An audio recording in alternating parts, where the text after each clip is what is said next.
This is Fred Foy. Join us now as we travel back in time and relive some of the magic that was part of the golden age of radio. It's time now for another episode of The Glowing Dial.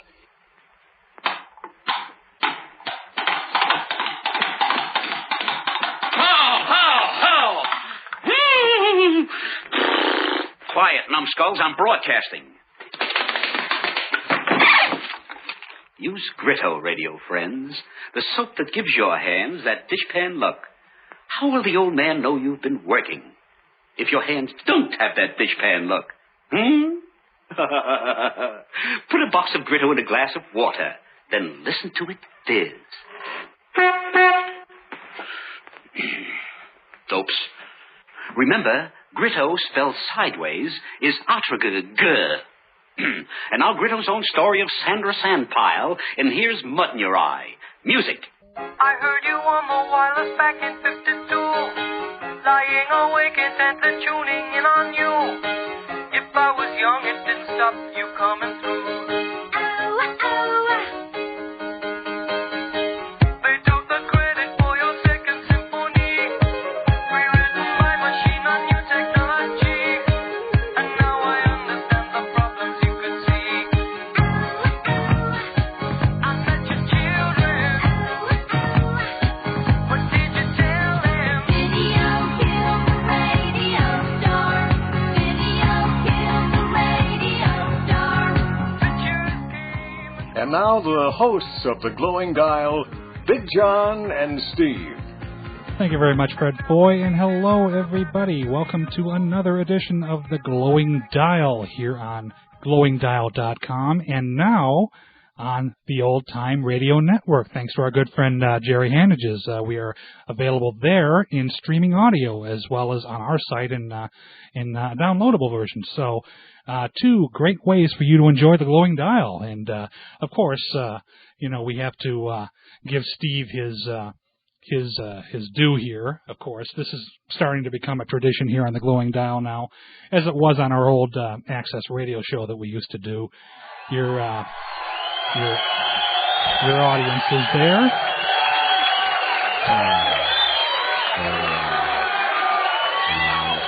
Yes. Great fans. Yes. I love you all. Okay. Yeah. Yeah. Okay.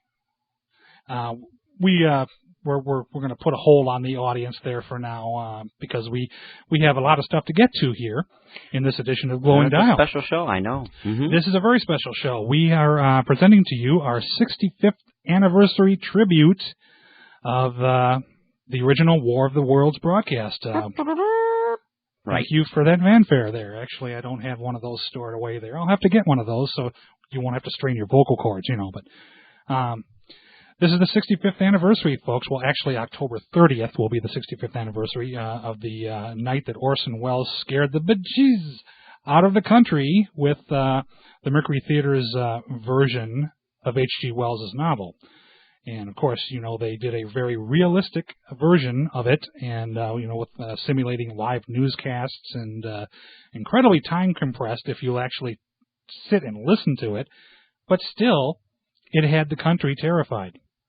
Oh, yes, they did. People believed it. A lot of people called in to the station. They just got horrendous amounts of callers that really believed that actually happened. Exactly. I mean, the CBS switchboards were swamped before the show was even over.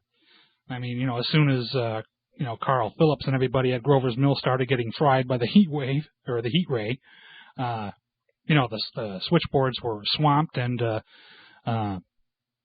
some people just turned off. They turned off the broadcast at that point. They started listening to Charlie McCarthy on NBC. So then they tuned in the middle, and they hear this reporter talking to Professor Pearson about explosions on Mars, and that may have piqued their interest, and they start listening.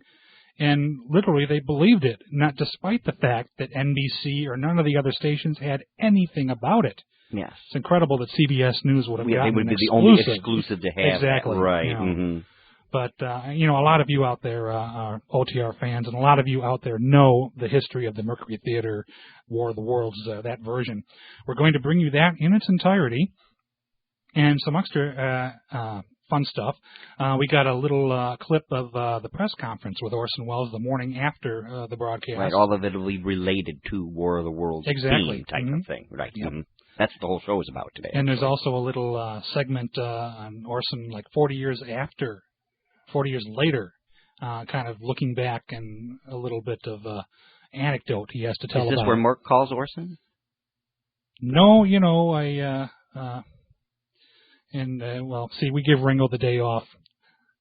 Because of the holiday. Yeah, otherwise he would have been here and to give you the rim shot here, but, either that or I couldn't reach the switch in time. But anyway, we also have a little, a snippet from a wonderful documentary on the Mercury Theater in which they talk about the broadcast, and also a little rarity, H.G. Wells, the novelist, actually met Orson Welles. Thank you probably to have too much recording of him being on the air, do you? No, probably I think very this is rarity. comparatively rare. He's a novelist, and they don't usually do, radio parts. Not radio, no, but this was just more like an interview. This wasn't anything dramatic or anything. It's just they both happened to be in San Antonio, Texas, and that was that. And, of course, more on that when we get to it. And we're going to finish out the show with another version of War of the Worlds. This was done like 30 years later from a radio station in Buffalo, New York. Updated. They did it with their whole news crew, and it's very, very interesting. So we're going to be hearing that, and probably a few other surprises along the way. So without further ado, actually, Steve, why don't we give the listeners a brief history of the Mercury Theater, and then we'll get on into the program.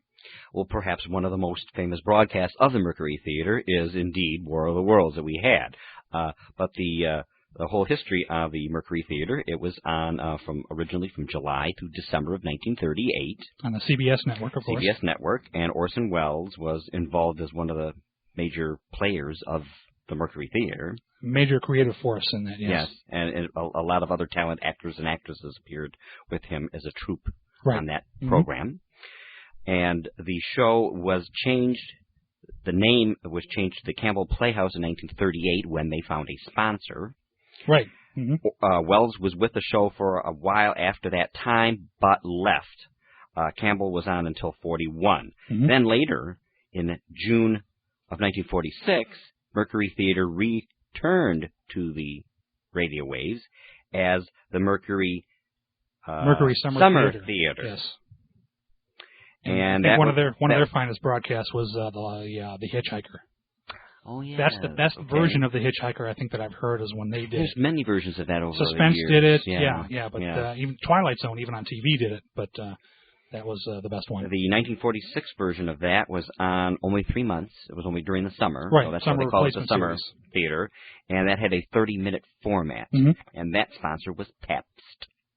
We did mention that originally Mercury Theater was a sustained program with no sponsor. There was no sponsor until they got Campbell's. Campbell's and I think it was because of the War of the Worlds broadcast that all of a sudden Campbell's was looking and say, hey, this Wells guy is pretty big news. I think let's offer him a sponsorship, I bet the directors or the people behind the Campbell Soup Company said that guy's really using his noodle.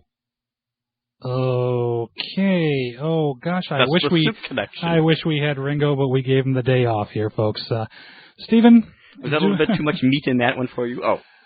Oh, if I could do a lurch groan right now, I would. Let me tell you.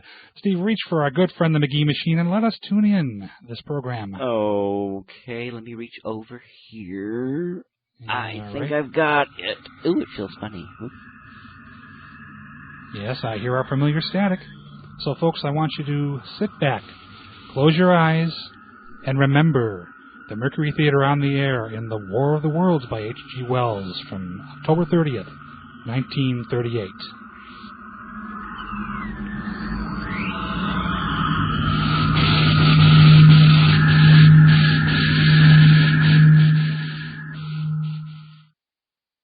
The Columbia Broadcasting System and its affiliated stations present Orson Welles and the Mercury Theater on the air in The War of the Worlds by H.G. Wells.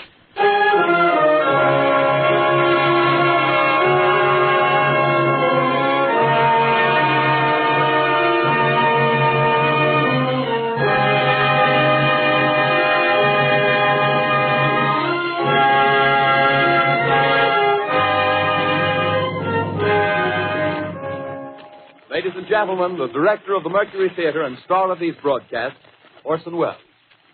We know now that in the early years of the 20th century, this world was being watched closely by intelligences greater than man's, and yet as mortal as his own.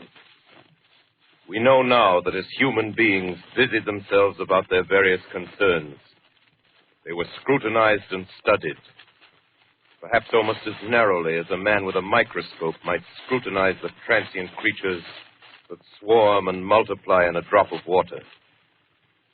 With infinite complacence, people went to and fro over the earth about their little affairs, serene in the assurance of their dominion over this small, spinning fragment of solar driftwood, which by chance or design, man has inherited out of the dark mystery of time and space.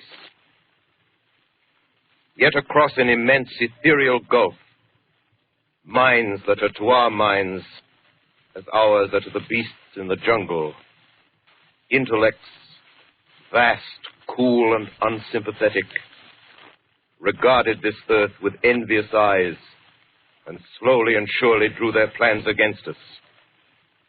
In the 39th year of the 20th century came the Great Disillusionment.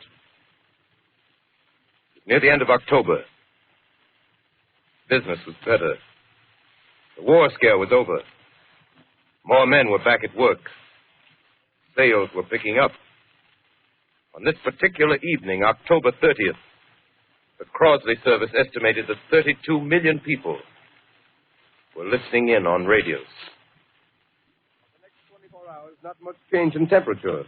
A slight atmospheric disturbance of undetermined origin is reported over Nova Scotia, causing a low-pressure area to move down rather rapidly over the northeastern states, bringing a forecast of rain accompanied by winds of light gale force. Maximum temperature 66, minimum 48. This weather report comes to you from the Government Weather Bureau. We take you now to the Meridian Room in the Hotel Park Plaza in downtown New York, where you will be entertained by the music of Raymond Raquello and his orchestra.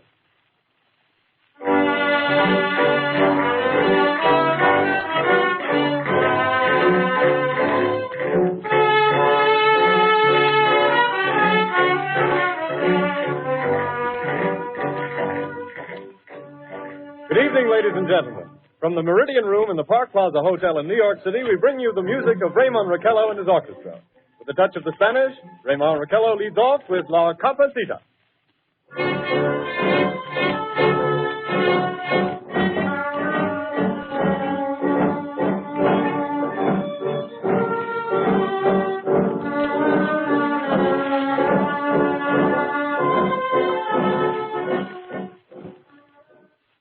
Ladies and gentlemen, we interrupt our program of dance music to bring you a special bulletin from the Intercontinental Radio News.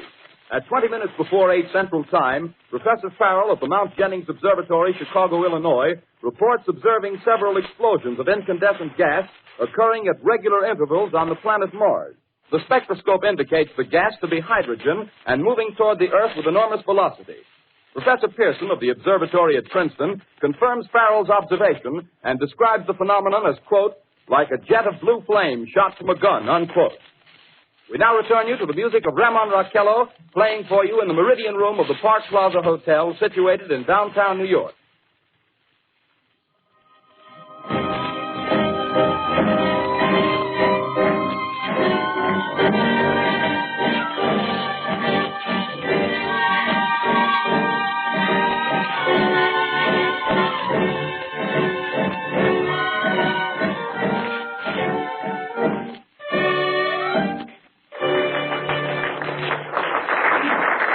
And now a tune that never loses favor, the ever-popular Stardust, Raymond Raquello and his orchestra.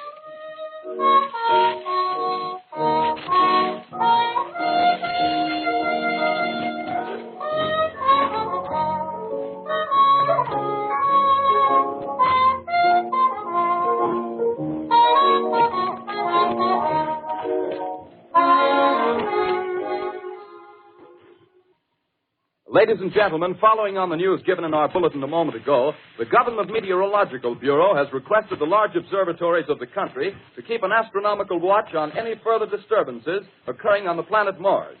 Due to the unusual nature of this occurrence, we have arranged an interview with the noted astronomer, Professor Pearson, who will give us his views on this event. In a few moments, we will take you to the Princeton Observatory at Princeton, New Jersey. We return you until then to the music of Ramon Raquello and his orchestra.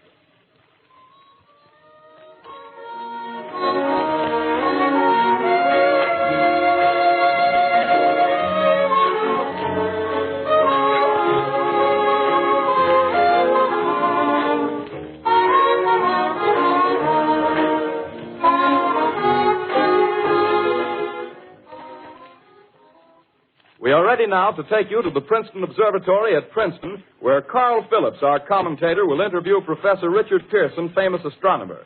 We take you now to Princeton, New Jersey. Good evening, ladies and gentlemen. This is Carl Phillips speaking to you from the observatory at Princeton. I'm standing in a large semicircular room, pitch black except for an oblong split in the ceiling. Through this opening, I can see a sprinkling of stars that cast a kind of frosty glow over the intricate mechanism of the huge telescope. The ticking sound you hear is the vibration of the clockwork. Professor Pearson stands directly above me on a small platform, peering through the giant lens. I'll ask you to be patient, ladies and gentlemen, during any delay that may arise during our interview. Besides the ceaseless watch of the heavens, Professor Pearson may be interrupted by telephone or other communications. During this period, he is in constant touch with the astronomical centers of the world. Professor, may I begin our questions? Any time, Mr. Phillips. Professor, would you please tell our radio audience exactly what you see as you observe the planet Mars through your telescope? Nothing unusual at the moment, Mr. Phillips. A red disk swimming in the blue sea. Transverse stripes across the disk. Quite distinct now because Mars happens to be at the point nearest the Earth, in opposition, as we call it. In your opinion, what do these transverse stripes signify, Professor Pearson? Not canals, I can assure you, Mr. Phillips. Although that's the popular conjecture of those who imagine Mars to be inhabited. From a scientific viewpoint, the stripes are merely the result of atmospheric conditions peculiar to the planet. Then you're quite convinced, as a scientist, that living intelligence as we know it does not exist on Mars? I'd say the chances against it are 1,000 to 1. And yet, how do you account for these gas eruptions occurring on the surface of the planet at regular intervals? Phillips, I cannot account for it. By the way, Professor, for the benefit of our listeners, how far is Mars from the Earth? Approximately 40 million miles. Well, that seems a safe enough distance. Just a moment, ladies and gentlemen. Someone has just handed Professor Pearson a message. While he reads it, let me remind you that we are speaking to you from the observatory in Princeton, New Jersey, where we are interviewing the world-famous astronomer, Professor Pearson. One moment, please. Professor Pearson has passed me a message which he has just received. Professor, may I read the message to the listening audience? Certainly, Mr. Phillips. Ladies and gentlemen, I shall read you a wire addressed to Professor Pearson from Dr. Gray of the Natural History Museum, New York. Quote, 9:15 p.m. Eastern Standard Time. Seismograph registered shock of almost earthquake intensity occurring within a radius of 20 miles of Princeton. Please investigate. Signed, Lloyd Gray, Chief of Astronomical Division. Unquote. Professor Pearson, could this occurrence possibly have something to do with the disturbances observed on the planet Mars? Hardly, Mr. Phillips. This is probably a meteorite of unusual size, and its arrival at this particular time is merely a coincidence. However, we shall conduct a search as soon as daylight permits. Thank you, Professor. Ladies and gentlemen, for the past 10 minutes, we've been speaking to you from the observatory at Princeton, bringing you a special interview with Professor Pearson, noted astronomer. This is Carl Phillips speaking. We are returning you now to our New York studio.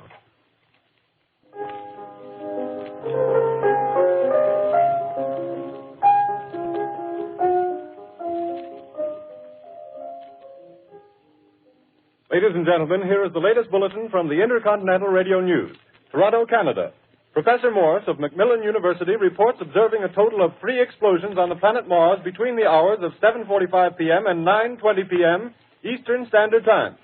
This confirms earlier reports received from American observatories. Now, nearer home, comes a special bulletin from Trenton, New Jersey. It is reported that at 8:50 p.m., a huge flaming object, believed to be a meteorite, fell on a farm in the neighborhood of Grover's Mill, New Jersey, 22 miles from Trenton. The flash in the sky was visible within a radius of several hundred miles, and the noise of the impact was heard as far north as Elizabeth. We have dispatched a special mobile unit to the scene, and will have our commentator, Carl Phillips, give you a word picture of the scene as soon as he can reach there from Princeton. In the meantime, we take you to the Hotel Martinet in Brooklyn, where Bobby Millette and his orchestra are offering a program of dance music.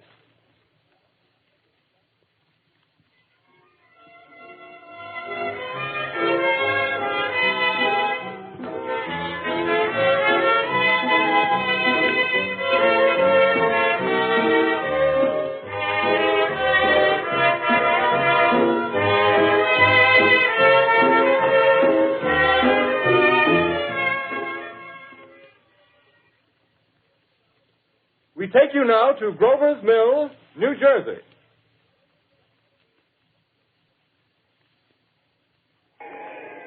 Ladies and gentlemen, this is Carl Phillips again, out at the Wilmot Farm, Grover's Mill, New Jersey. Professor Pearson and myself made the 11 miles from Princeton in 10 minutes. Well, I hardly know where to begin. To paint for you a word picture of the strange scene before my eyes, like something out of a modern Arabian Night. Well, I just got here. I haven't had a chance to look around yet. I guess that's it. Yes, I guess that's the thing directly in front of me, half buried in a vast pit. Must have struck with terrific force. The ground is covered with splinters of a tree. It must have struck on its way down. But I can see the object itself doesn't look very much like a meteor. At least not the meteors I've seen. It looks more like a huge cylinder. Has a diameter of, what would you say, Professor Pearson? What's that? What would you say, what's the diameter of this? About 30 yards. About 30 yards. The metal on the sheath is, well, I've never seen anything like it. The color is sort of yellowish white. Its curious spectators now are pressing close to the object in spite of the efforts of the police to keep them back. Getting in front of my line of vision. Would you mind standing one side, please? While the police are pushing the crowd back. Here's Mr. Wilmot, owner of the farm here. He may have some interesting facts to add. Mr. Wilmot, would you please tell the radio audience as much as you remember of this rather unusual visitor that dropped in your backyard? A step closer, please. Ladies and gentlemen, this is Mr. Wilmot. Well, I was listening to the radio. Closer and louder, please. Pardon me? Louder, please, closer. Yes. I was listening to the radio and kind of drowsing. That professor fellow was talking about Mars, so I was half chosen and half... Yes, Mr. Wilmot, and then what happened? Well, as I was saying, I was listening to the radio, kind of halfway. Yes, Mr. Wilmot, and then you saw something. Well, not first off. I heard something. And what did you hear? A hissing sound like this. Kind of like a 4th of July rocket. Yes, then what? I turned my head out the window and would have sworn I was asleep and dreaming. Yes? I seen a kind of greenish streak and then zingo. Something smacked the ground, knocked me clear out of my chair. Well, were you frightened, Mr. Wilmot? Well, I ain't quite sure. I reckon I was kind of riled. Well, thank you, Mr. Wilmot. Thank you very much. Yeah, you want me to tell No, that's quite all right. That's plenty. Ladies and gentlemen, you've just heard Mr. Wilmot, owner of the farm where this thing has fallen. I wish I could convey the atmosphere, the background of this fantastic scene. Hundreds of cars are parked in a field in back of us, and the police are trying to rope off the roadway leading into the farm, but it's no use. They're breaking right through. The car's headlights throw an enormous spotlight on the pit where the object's half buried. Now, some of the more daring souls now are venturing near the edge. Their silhouettes stand out against the metal shield. One man wants to touch the thing. He's having an argument with the policeman. The policeman wins. Now, ladies and gentlemen, there's something I haven't mentioned in all this excitement, but it's becoming more distinct. Perhaps you've caught it already on your radio. Listen, please. Do you hear it? It's a curious humming sound that seems to come from inside the object. I'll move the microphone nearer. Here. Now, we're not more than 25 feet away. Can you hear it now? Professor Pearson. Yes, can you tell us the meaning of that scraping noise inside the thing? Possibly the unequal cooling of its surface. I say, do you still think it's a meteor, Professor? I don't know what to think. The metal casing is definitely extraterrestrial. Not found on this Earth. Friction with the Earth's atmosphere usually tears holes in a meteorite. This thing is smooth, and you can see its cylindrical just a minute. shape. Something's happening. Ladies and gentlemen, this is terrific. This end of the thing is beginning to flake off. The top is beginning to rotate like a screw, and the thing must be hollow. He's moving. Keep back there. Keep back there. Keep those men back. Keep back there. Keep those idiots back. Ladies, cops! Look out there! Stand back! Ladies and gentlemen, this is the most terrifying thing I've ever witnessed. Wait a minute. Someone's calling someone or something. I can see turning out of that black hole through luminous discs. The eyes, it might be a face, might be almost... But heavens, something wriggling out of the shadow like a gray snake. Now it's another one, and another one, and another one. They look like tentacles to me. Oh, yeah, I can see the thing's body. Now it's large as a bear. It glistens like wet leather, but that face, ladies and gentlemen, it's indescribable. I can hardly force myself to keep looking at it. It's so awful. The eyes are black, and they gleam like a serpent. The mouth is a kind of V-shape with saliva dripping from its rimless lips. It seems to quiver and pulsate, and the monster, or whatever it is, can hardly move. It seems weighed down by possibly gravity or something. The thing's rising up now, and the crowd falls back. There's seen plenty. The most extraordinary experience, ladies and gentlemen. I can't find words. Well, I'll pull this microphone with me as I talk. I'll have to stop the description till I can take a new position. Hold on, will you please? I'll be right back in a minute.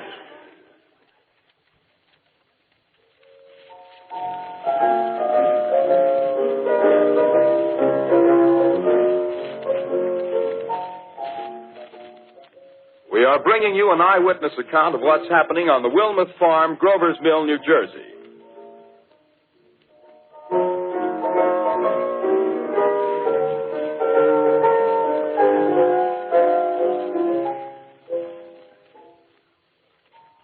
We now return you to Carl Phillips at Grover's Mill.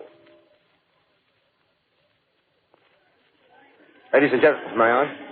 Ladies and gentlemen, here I am, back of a stone wall that adjoins Mr. Wilmer's garden. From here, I get a sweep of the whole scene. I'll give you every detail as long as I can talk and as long as I can see. More state police have arrived. They're drawing up a cordon in front of the pit. About 30 of them.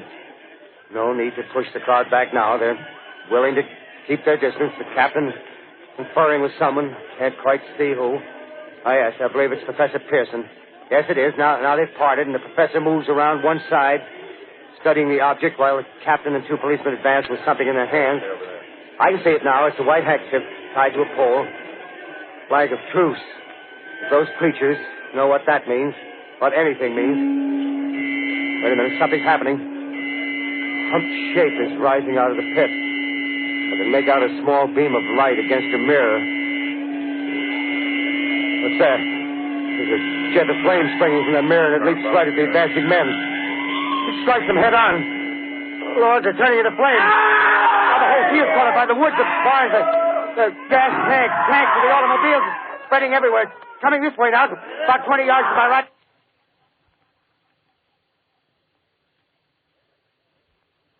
Ladies and gentlemen, due to circumstances beyond our control, we are unable to continue the broadcast from Grover's Mill. Evidently, there's some difficulty with our field transmission. However, we will return to that point at the earliest opportunity. In the meantime, we have a late bulletin from San Diego, California. Professor Indelkoffer, speaking at a dinner of the California Astronomical Society, expressed the opinion that the explosions on Mars are undoubtedly nothing more than severe volcanic disturbances on the surface of the planet. We continue now with our piano interlude.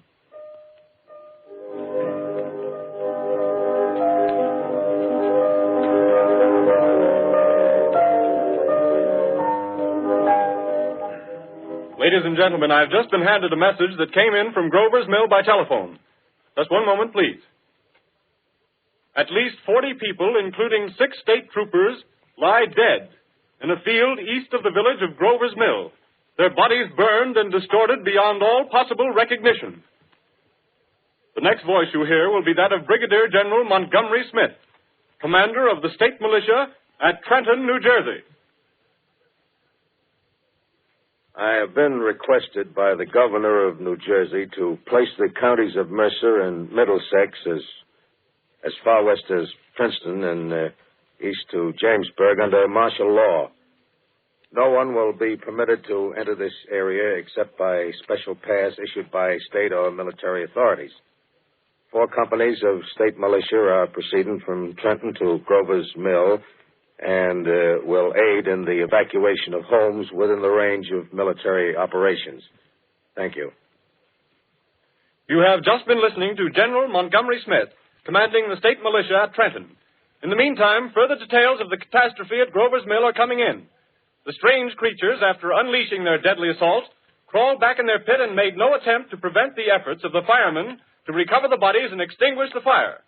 The combined fire departments of Mercer County are fighting the flames which menace the entire countryside. We have been unable to establish any contact with our mobile unit at Grover's Mill, but we hope to be able to return you there at the earliest possible moment. In the meantime, we take you to... Just one moment, please. Ladies and gentlemen, I have just been informed that we have finally established communication with an eyewitness of the tragedy. Professor Pearson has been located at a farmhouse near Grover's Mill, where he has established an emergency observation post. As a scientist, he will give you his explanation of the calamity. The next voice you hear will be that of Professor Pearson, brought to you by direct wire. Professor Pearson. Of the creatures in the rocket cylinder at Grover's Mill, I can give you no authoritative information, either as to their nature, their origin, or their purposes here on Earth. Of their destructive instrument, I might venture some conjectural explanation. For want of a better term, I shall refer to the mysterious weapon as a heat ray. It's all too evident that these creatures have scientific knowledge far in advance of our own. It's my guess that in some way they are able to generate an intense heat in a chamber of practically absolute non-conductivity. This intense heat they project in a parallel beam against any object they choose by means of a polished parabolic mirror of unknown composition, much as the mirror of a lighthouse projects a beam of light. That is my conjecture of the origin of the heat ray. Thank you, Professor Pearson. Ladies and gentlemen, here is a bulletin from Trenton. It is a brief statement informing us that the charred body of Carl Phillips has been identified in the Trenton hospital. Now, here's another bulletin from Washington, D.C. The Office of the Director of the National Red Cross reports 10 units of Red Cross emergency workers have been assigned to the headquarters of the state militia, stationed outside of Grover's Mill, New Jersey. Here's a bulletin from State Police, Princeton Junction. The fires at Grover's Mill and vicinity are now under control. Scouts report all quiet in the pit, and there is no sign of life appearing from the mouth of the cylinder. Now, ladies and gentlemen, we have a special statement from Mr. Harry McDonald, Vice President in charge of operations. We have received a request from the State Militia of Trenton to place at their disposal our entire broadcasting facilities. In view of the gravity of the situation, and believing that radio has a responsibility to serve in the public interest at all times, we are turning over our facilities to the State Militia at Trenton. We take you now to the field headquarters of the State Militia near Grover's Mill, New Jersey. This is Captain Lansing of the Signal Corps, attached to the State Militia, now engaged in military operations in the vicinity of Grover's Mill. Situation arising from the reported presence of certain individuals of unidentified nature is now under complete control. The cylindrical object, which lies in a pit directly below our position, surrounded on all sides by 8 battalions of infantry, without heavy field pieces, but adequately armed with rifles and machine guns. All cause for alarm, if such cause ever existed, is now entirely unjustified. Things, whatever they are, do not even venture to poke their heads above the pit. I can see their hiding place plainly in the glare of the searchlights here. With all their reported resources, these creatures can scarcely stand up against heavy machine gun fire. Anyway, it's an interesting outing for the troops. I can make out their khaki uniforms crossing back and forth in front of the lights. Looks almost like a real war. There appears to be some slight smoke in the woods bordering the Millstone River. Probably fire started by campers. Well, we ought to see some action soon. One of the companies is deploying on the left flank. A quick thrust and it'll all be over. Now, wait a minute. I see something on top of the cylinder. No, it's nothing but a shadow. Now the troops are on the edge of the Wilmot Farm. 7,000 armed men closing in on an old metal tube. A tub, rather. Well, wait, that wasn't a shadow. It's something moving. Solid metal, kind of a shield-like affair rising up out of the cylinder. It's going higher and higher. What? It's standing on legs, actually rearing up on a sort of metal framework. Now it's reaching above the trees, and the searchlights are on it. Hold on.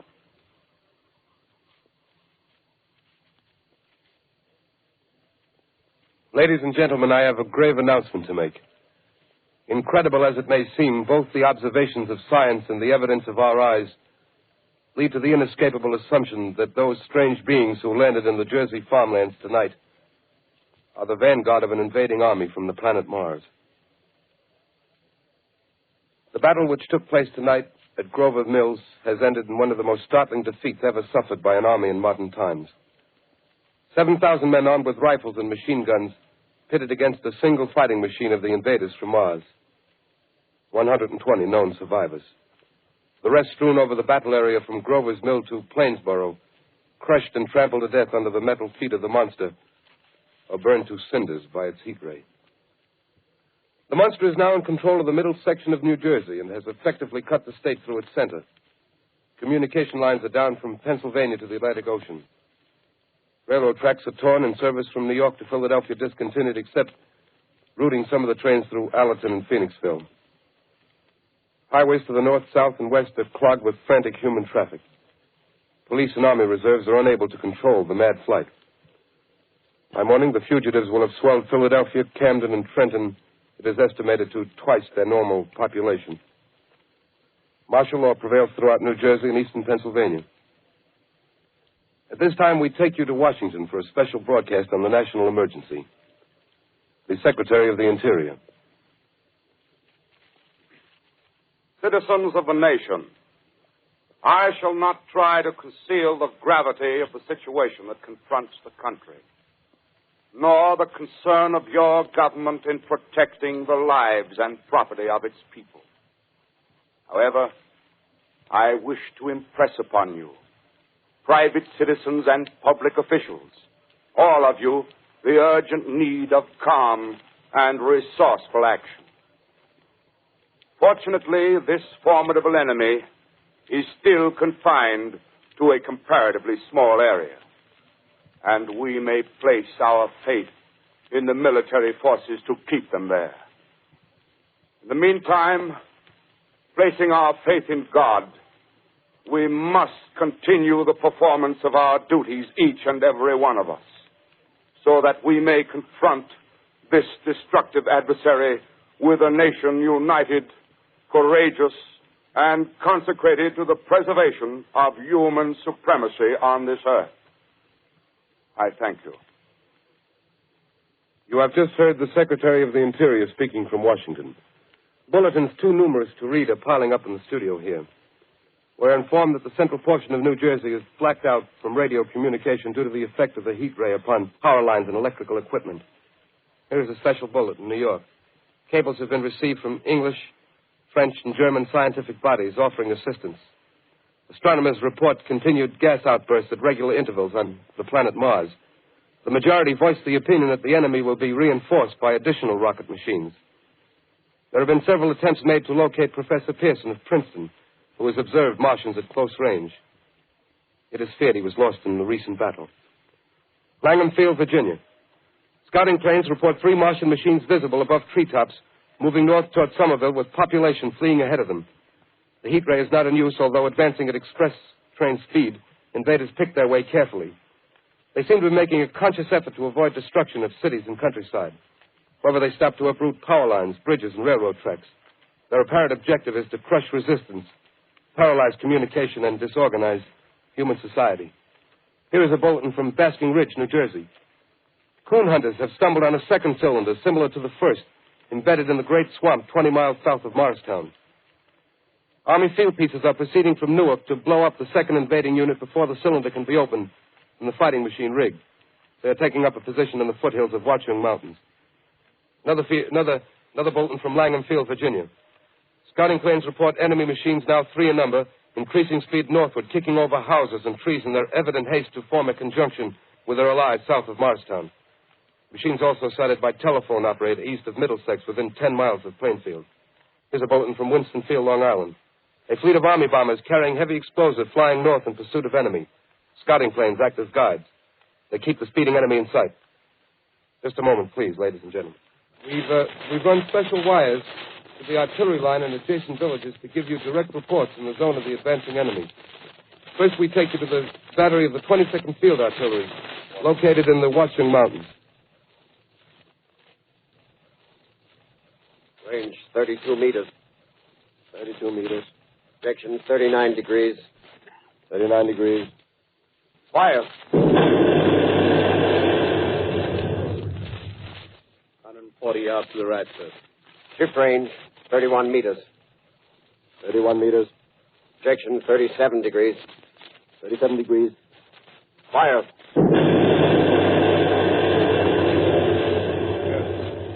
Hit, sir. Got the tripod of one of them. That's off. The others are trying to repair it. Quick, get the range. Shift 30 meters. 30 meters. Projection 27 degrees. 27 degrees. Fire.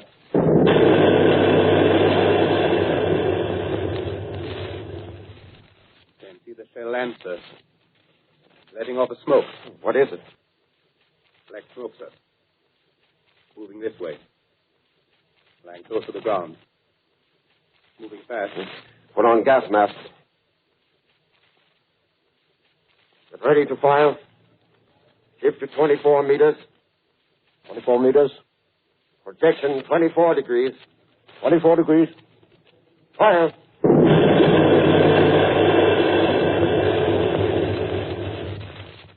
Still can't see, sir. Smoke's coming nearer. Get the range. 30 feet. Meters. 23 meters. 23 meters.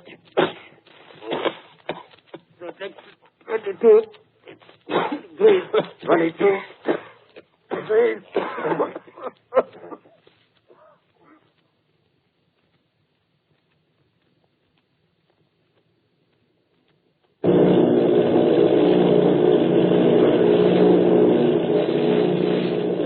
Army bombing plane B-843 off Bayonne, New Jersey. Lieutenant Boat, commanding 8 bombers, reporting to Commander Fairfax, Langham Field. This is Boat reporting to Commander Fairfax, Langham Field. Enemy tripod machines now in sight. Reinforced by 3 machines from the Morristown cylinder. 6 altogether. 1 machine partially crippled. Believed hit by shell from Army gun in Watchung Mountains. Guns now appear silent. A heavy black fog hanging close to the earth of extreme density, nature unknown. No sign of heat ray. Enemy now turns east, crossing Passaic River into the Jersey marshes. Another straddles the Pulaski Skyway. Evident objective is New York City. They're pushing down a high-tension power station. Machines are close together now, and we're ready to attack. Planes circling, ready to strike.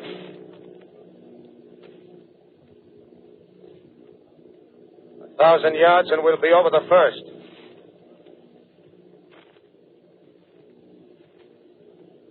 Eight 800 yards.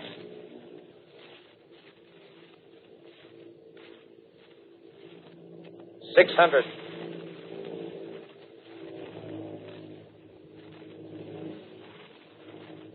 400. 200.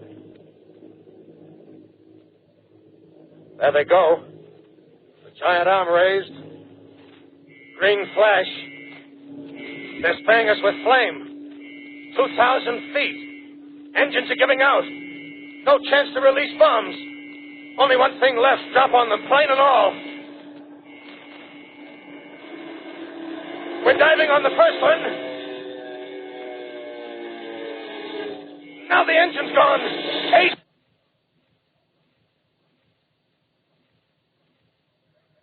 This is Bayonne, New Jersey, calling Langham Field. This is Bayonne, New Jersey, calling Langham Field. Come in, please. This is Langham Field.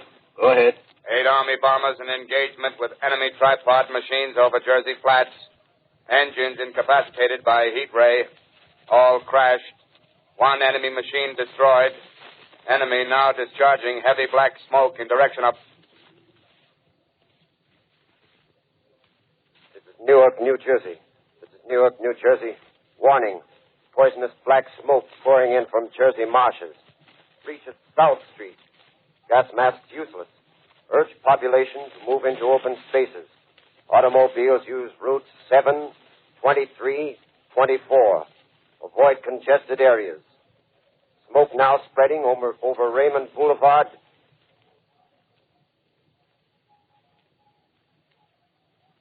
X2L calling CQ, 2X2L calling CQ, 2X2L calling 8X3R. Come in, please. This is 8X3R coming back at 2X2L. How's reception? How's reception? K, please.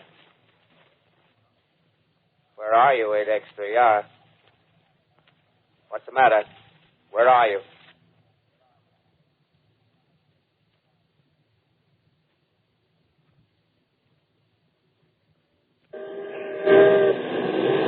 I'm speaking from the roof of Broadcasting Building. I'm speaking from the roof of Broadcasting Building, New York City. The bells you hear are ringing to warn the people to evacuate the city as Martians approach. Estimated in the last 2 hours, 3 million people have moved out along the roads to the north. Hutchison River Parkway is still kept open for motor traffic. Avoid bridges to Long Island, hopelessly jammed. All communication with Jersey Shore closed 10 minutes ago. No more defenses. Our army is wiped out. Artillery, Air Force, everything wiped out. This may be the last broadcast. We'll stay here to the end. People are holding service here below us in the cathedral. Now I look down the harbor, all manner of boats, overloaded with fleeing population pulling out from docks. Streets are all jammed. Noise and crowds like New Year's Eve in city. Wait a minute. The enemy is now in sight above the Palisades. Five great machines. First one is crossing the river. I can see it from here, wading the Hudson like a man wading through a brook. A bulletin is handed me.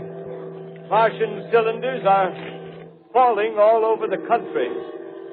One outside of Buffalo, one in Chicago, St. Louis. Seem to be timed and spaced. Now the first machine reaches the shore. He stands watching, looking over the city. The steel cowlish head is even with the skyscrapers.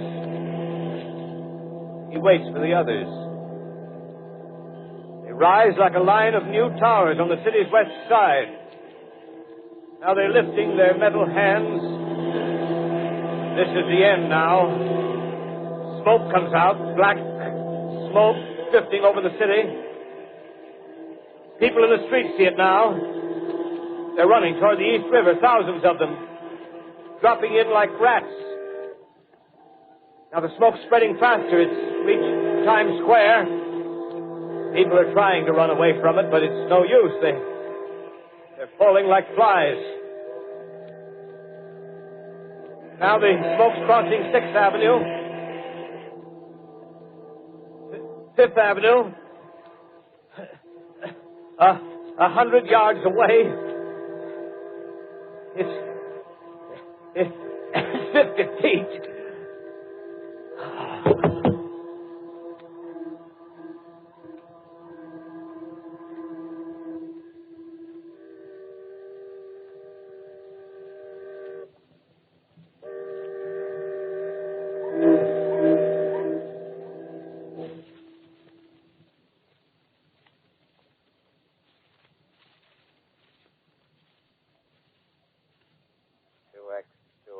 Calling CQ. 2X2L calling CQ. 2X2L calling CQ, New York. Isn't there anyone on the air? Isn't there anyone on the air? Isn't there anyone? 2X2L.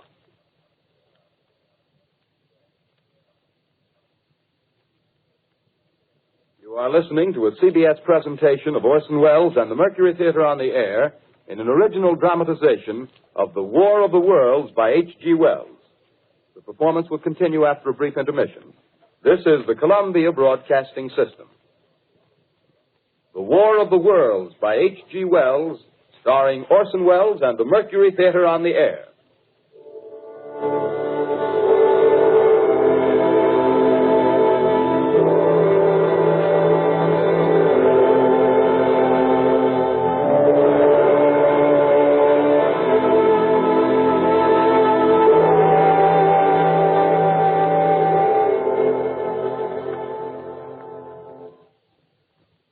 I set down these notes on paper. I'm obsessed by the thought that I may be the last living man on Earth. I've been hiding in this empty house near Grover's Mill, a small island of daylight cut off by the black smoke from the rest of the world. All that happened before the arrival of these monstrous creatures in the world now seems part of another life. A life that has no continuity with the present. Furtive existence of the lonely derelict who pencils these words on the back of some astronomical notes bearing the signature of Richard Pearson. I look down at my blackened hands and I try to connect them with a professor who lives at Princeton and who, on the night of October 20th, glimpsed through his telescope an orange splash of light on a distant planet. My wife, my colleagues, my students, my books, my observatory, my world. Where are they? Did they ever exist? Am I Richard Pearson? What day is it? Do days exist without calendars? Does time pass when there are no human hands left to wind the clocks? Writing down my daily life, I tell myself I shall preserve human history between the dark covers of this little book that was meant to record the movements of the stars. But to write, I must live, and to live, I must eat. Find moldy bread in the kitchen and an orange not too spoiled to swallow. Keep watch at the window. Time to time, I catch sight of a Martian above the black smoke. The smoke still holds the house in its black coil, but at length there's a hissing sound, and suddenly I see a Martian mounted on his machine, spraying the air with a jet of steam as if to dissipate the smoke. I watch in a corner as his huge metal legs nearly brush against the house. Exhausted by terror, I fall asleep. Morning. Sun streams in the window. The black cloud of gas is lifted, and the scorched meadows to the north look as though a black snowstorm had passed over them. I venture from the house. I make my way to a road, no traffic. Here and there, a wrecked car, baggage overturned, a blackened skeleton. Push on north. For some reason, I feel safer trailing these monsters than running away from them. And I keep a careful watch. I've seen the Martians feed. Should one of their machines appear over the top of trees, I'm ready to fling myself flat on the earth. Come to a chestnut tree. October. Chestnuts are ripe. Fill my pockets. I must keep alive. 2 days I wander in a vague northerly direction through a desolate world. Finally, I notice a living creature. A small red squirrel in a beech tree. I stare at him and wonder. He stares back at me. I believe at that moment the animal and I shared the same emotion. The joy of finding another living being.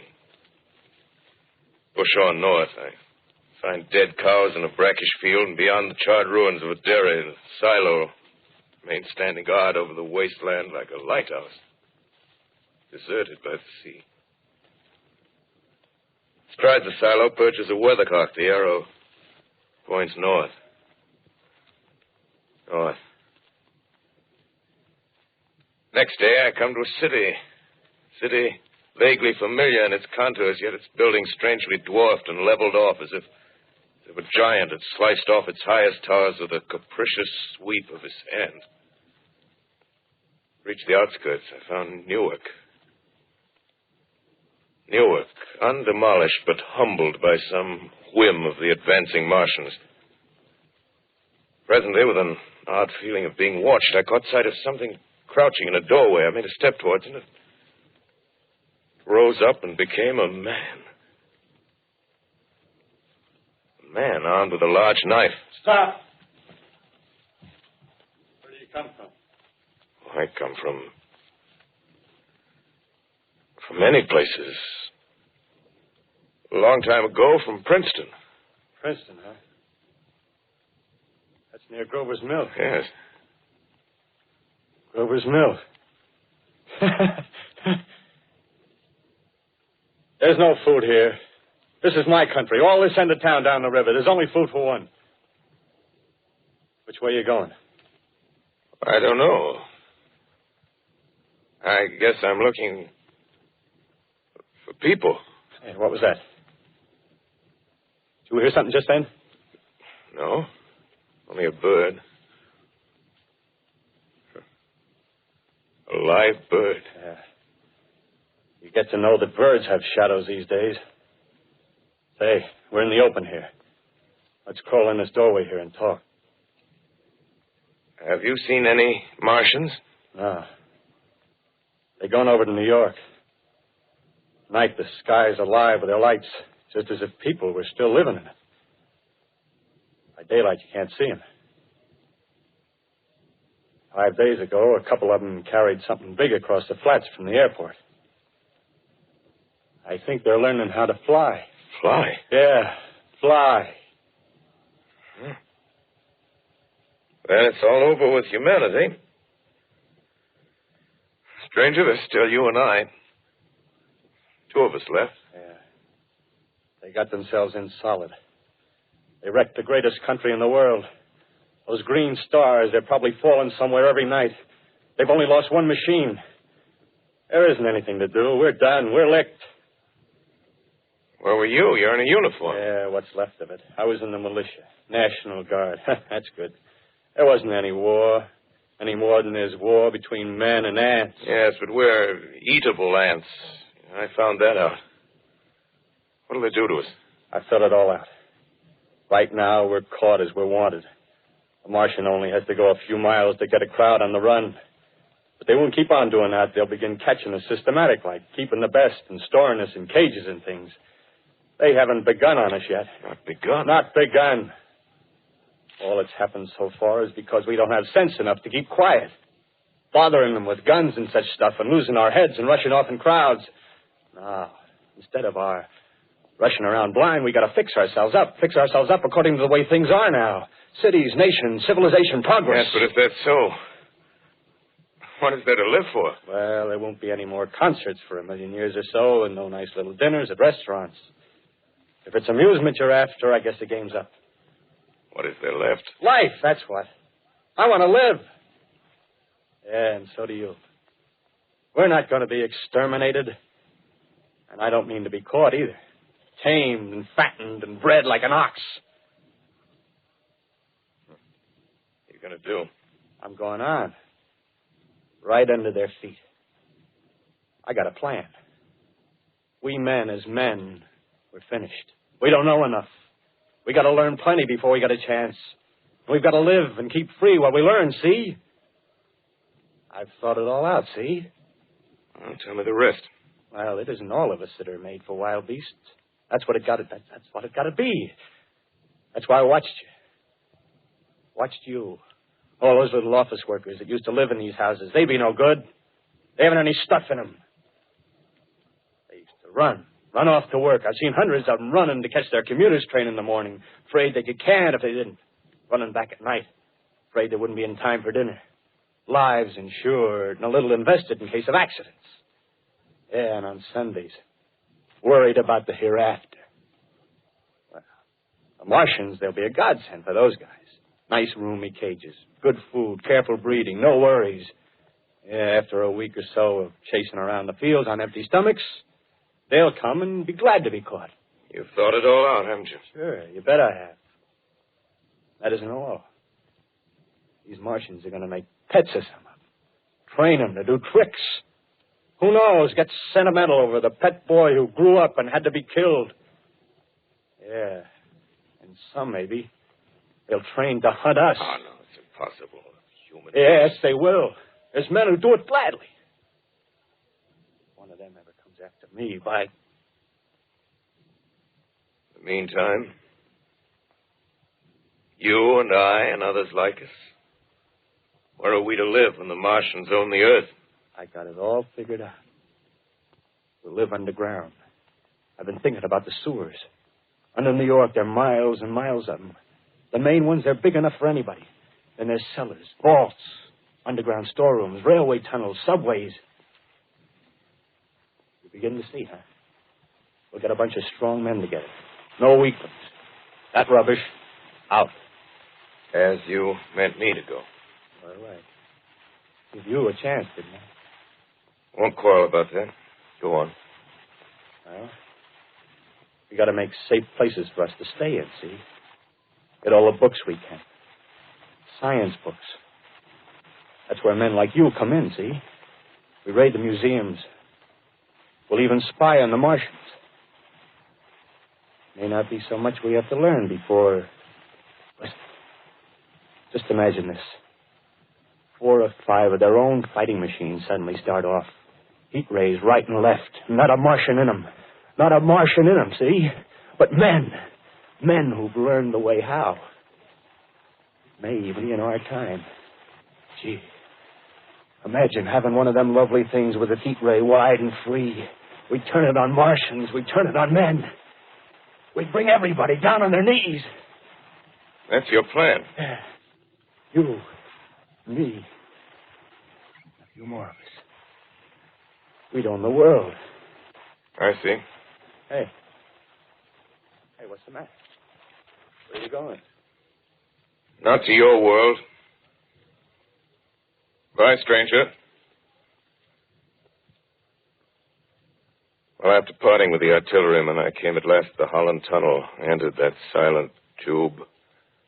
Anxious to know the fate of the great city on the other side of the Hudson. Cautiously, I came out of the tunnel and made my way up Canal Street. Reached 14th Street, and there again were black powder and several bodies and an evil, ominous smell from the gratings of the cellars of some of the houses. I wandered up through the 30s and 40s,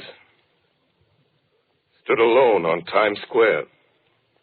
Caught sight of a lean dog running down 7th Avenue with a piece of dark brown meat in his jaws and a pack of starving mongrels at his heels.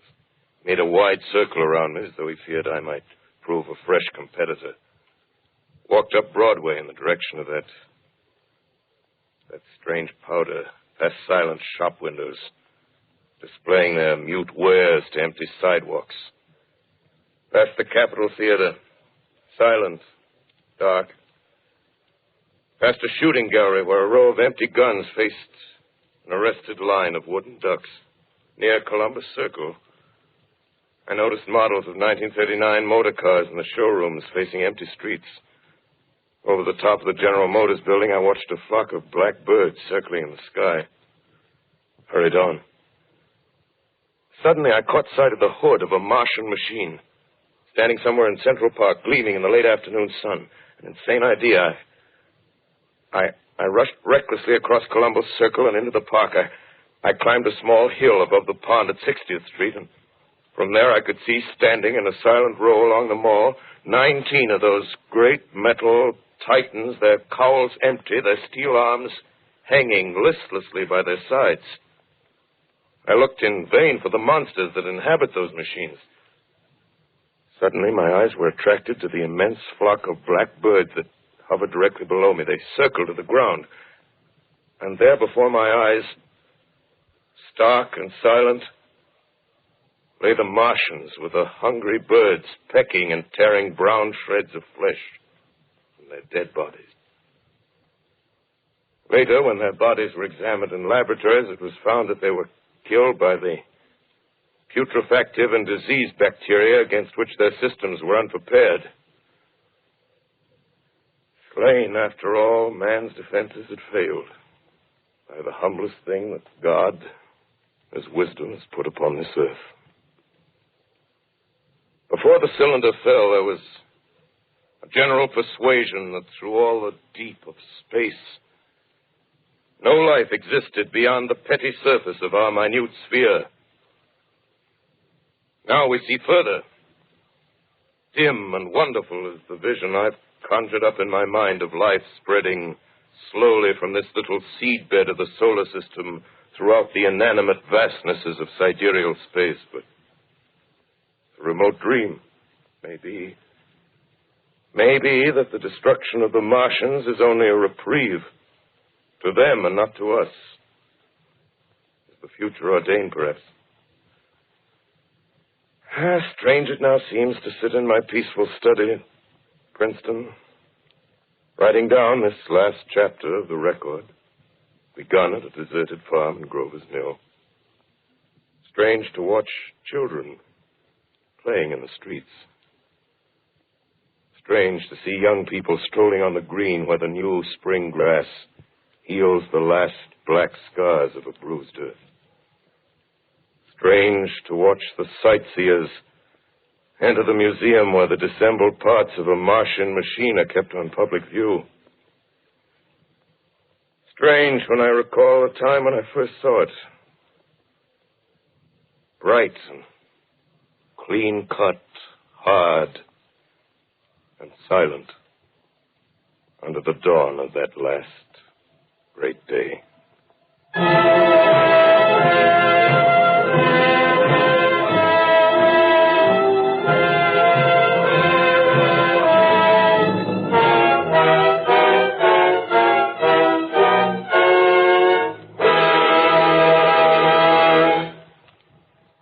This is Orson Welles, ladies and gentlemen, out of character, to assure you that the War of the Worlds has no further significance than as the holiday offering it was intended to be.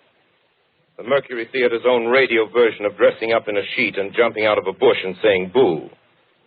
Starting now, we couldn't soap all your windows and steal all your garden gates by tomorrow night, so we did the best next thing.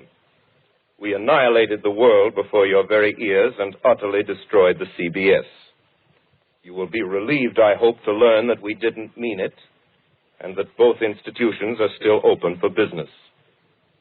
So goodbye, everybody, and remember, please, for the next day or so, the terrible lesson you learned tonight. That grinning, glowing, globular invader of your living room is an inhabitant of the pumpkin patch, and if your doorbell rings and nobody's there, that was no Martian. It's Halloween.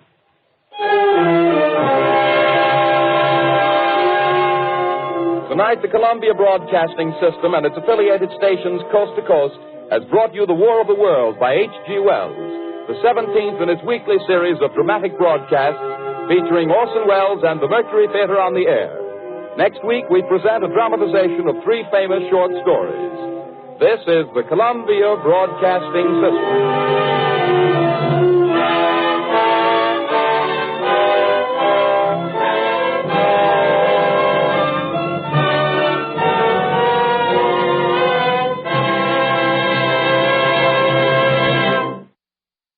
You're listening to The Glowing Dial with your hosts Big John and Steve, online exclusively at glowingdial.com. And we're back, folks. Hope you enjoyed the Mercury Theater on the Air. That was The War of the Worlds by H.G. Wells. That was originally on the CBS network, October 30th, 1938. What do you think of that theme that they use on there, John? I like that song. It sounds so familiar. It's classical, my friend. Yeah. One of my favorite classical pieces, as a matter of fact. And some of you out there saying, what, pray tell, is the name of that classical piece? No, the name is not Pray Tell. I'm sorry. No, that was a company that put out those cheap records in the 70s. Oh, boy, Ringo's going to be sorry he was, he took a vacation day. We really could have used his rim shots here today. You know, Anyway, moving along. But in answering that question, though, it was Tchaikovsky's Piano Concerto No. 1. First movement only. Yes, okay. Because it was a very long piece. We're going to play the whole thing. It's was it about 7?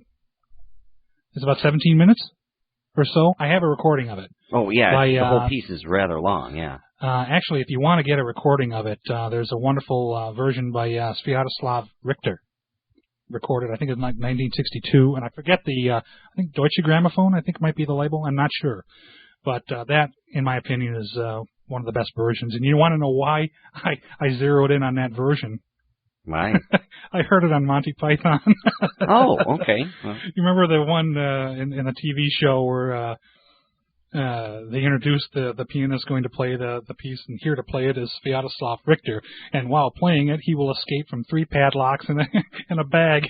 So they just throw this guy on in a bag, and he's fighting to get out and slamming the keys to the music. And that really was Sviatoslav Richter. No. I think it was like Terry Jones or something. But that it was just so silly. But that really was a composer's name, Sviatoslav Richter. But the music they used was actually Sviatoslav Richter's version. And I liked that version, so I tracked it down in a record store years ago and actually found a CD of it. So anyway, that having been said, we're going to move along now to some more of our War of the Worlds related stuff. This is a little brief segment, very brief actually, of the next morning after the broadcast. Orson Welles was made to face the press. Actually, John Houseman was there too. John Houseman, of course, Mr. Hart, you remember him? Yes, from the Paper Chase, yes. Worked with Orson for many years until they just had a parting of the ways and unfortunately split up. They were a good team, though, for why they worked together. Anyway, this is just a very brief, just hardly over a minute, of Orson Welles meeting the press and explaining himself to the press about this naughty thing he did the night before. What he did, bad Welles. So we're not going to use the McGee machine. We're going to let him cool down here because this is such a short segment. I don't believe it was actually on the radio, but this is from October 31st, 1938. So here it is. Orson Welles meets the press the morning after the show.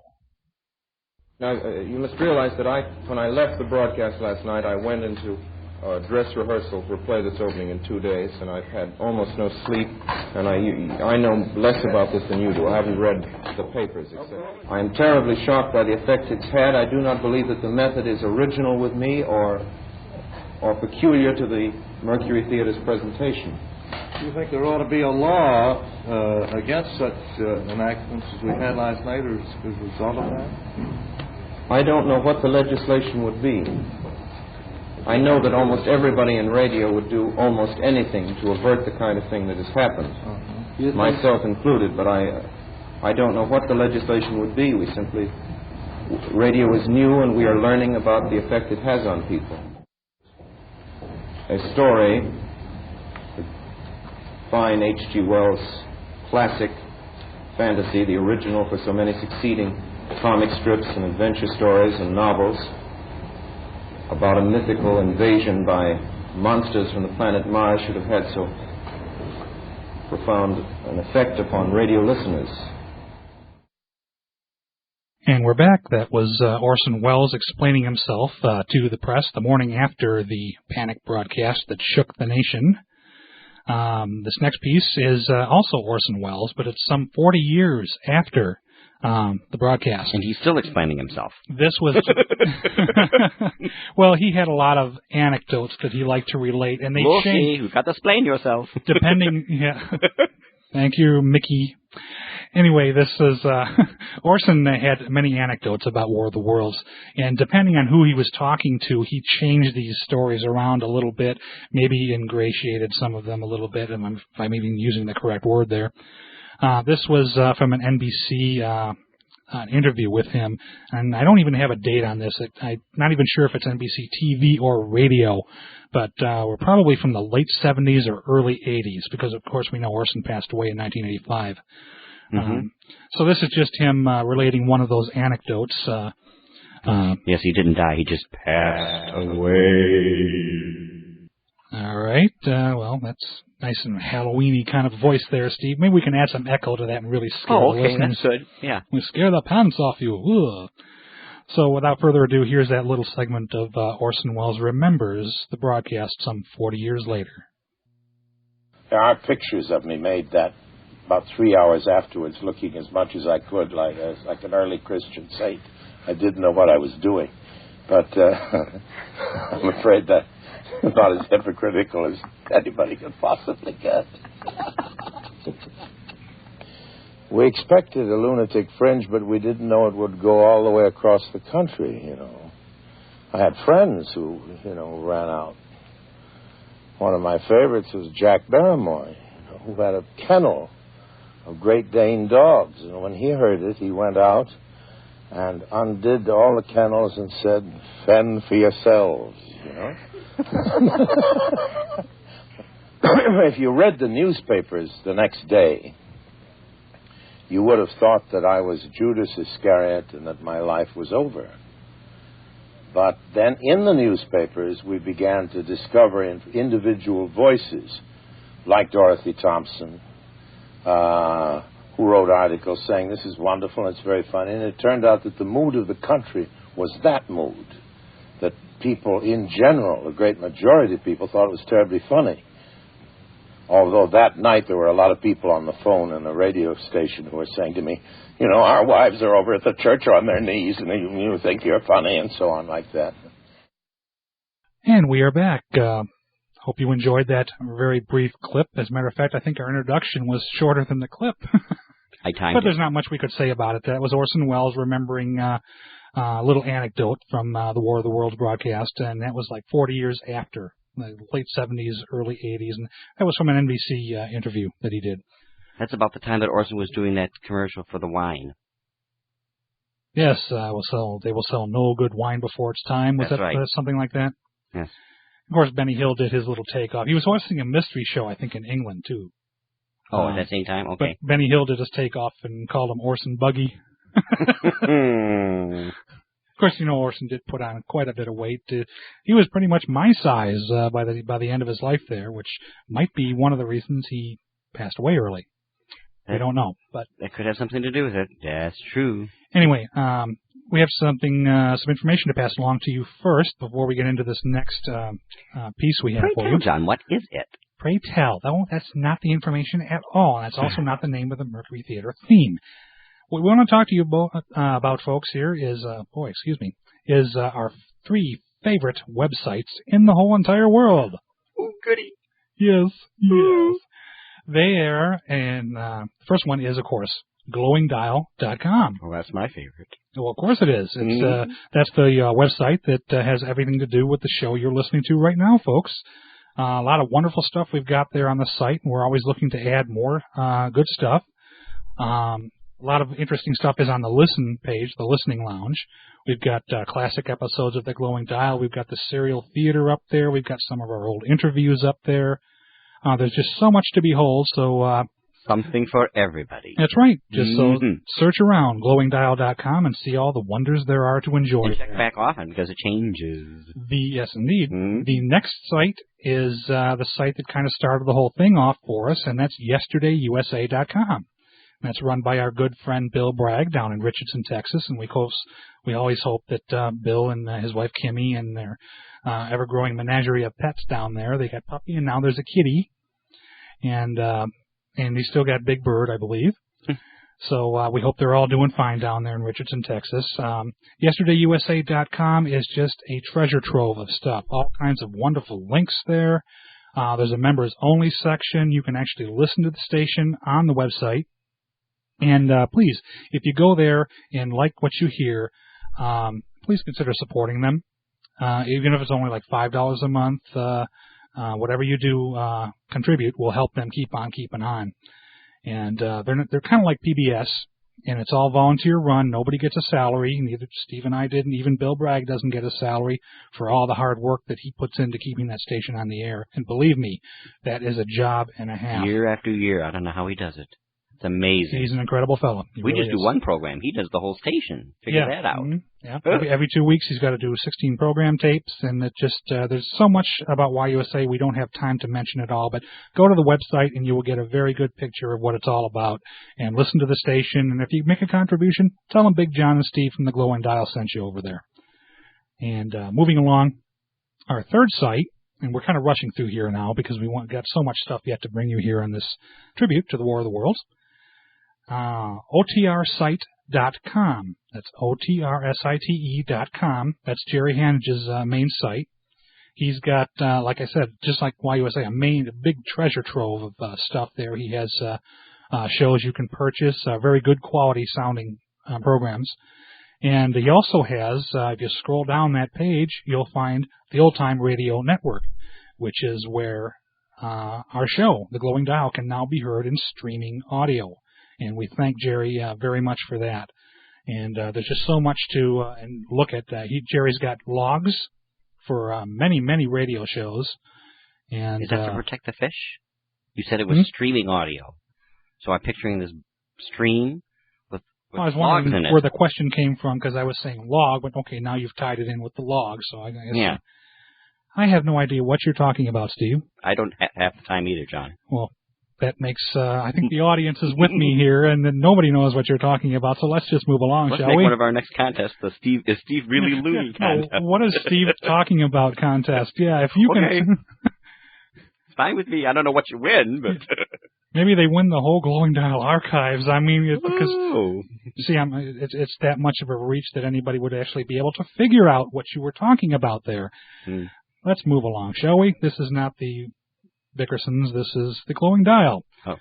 So OTRsite.com, and that will link you into the Old Time Radio Network where you can hear the Glowing Dial in streaming audio. And thanks again to our good friend Jerry Handages for that. Now, that has been said, we have another clip to bring you.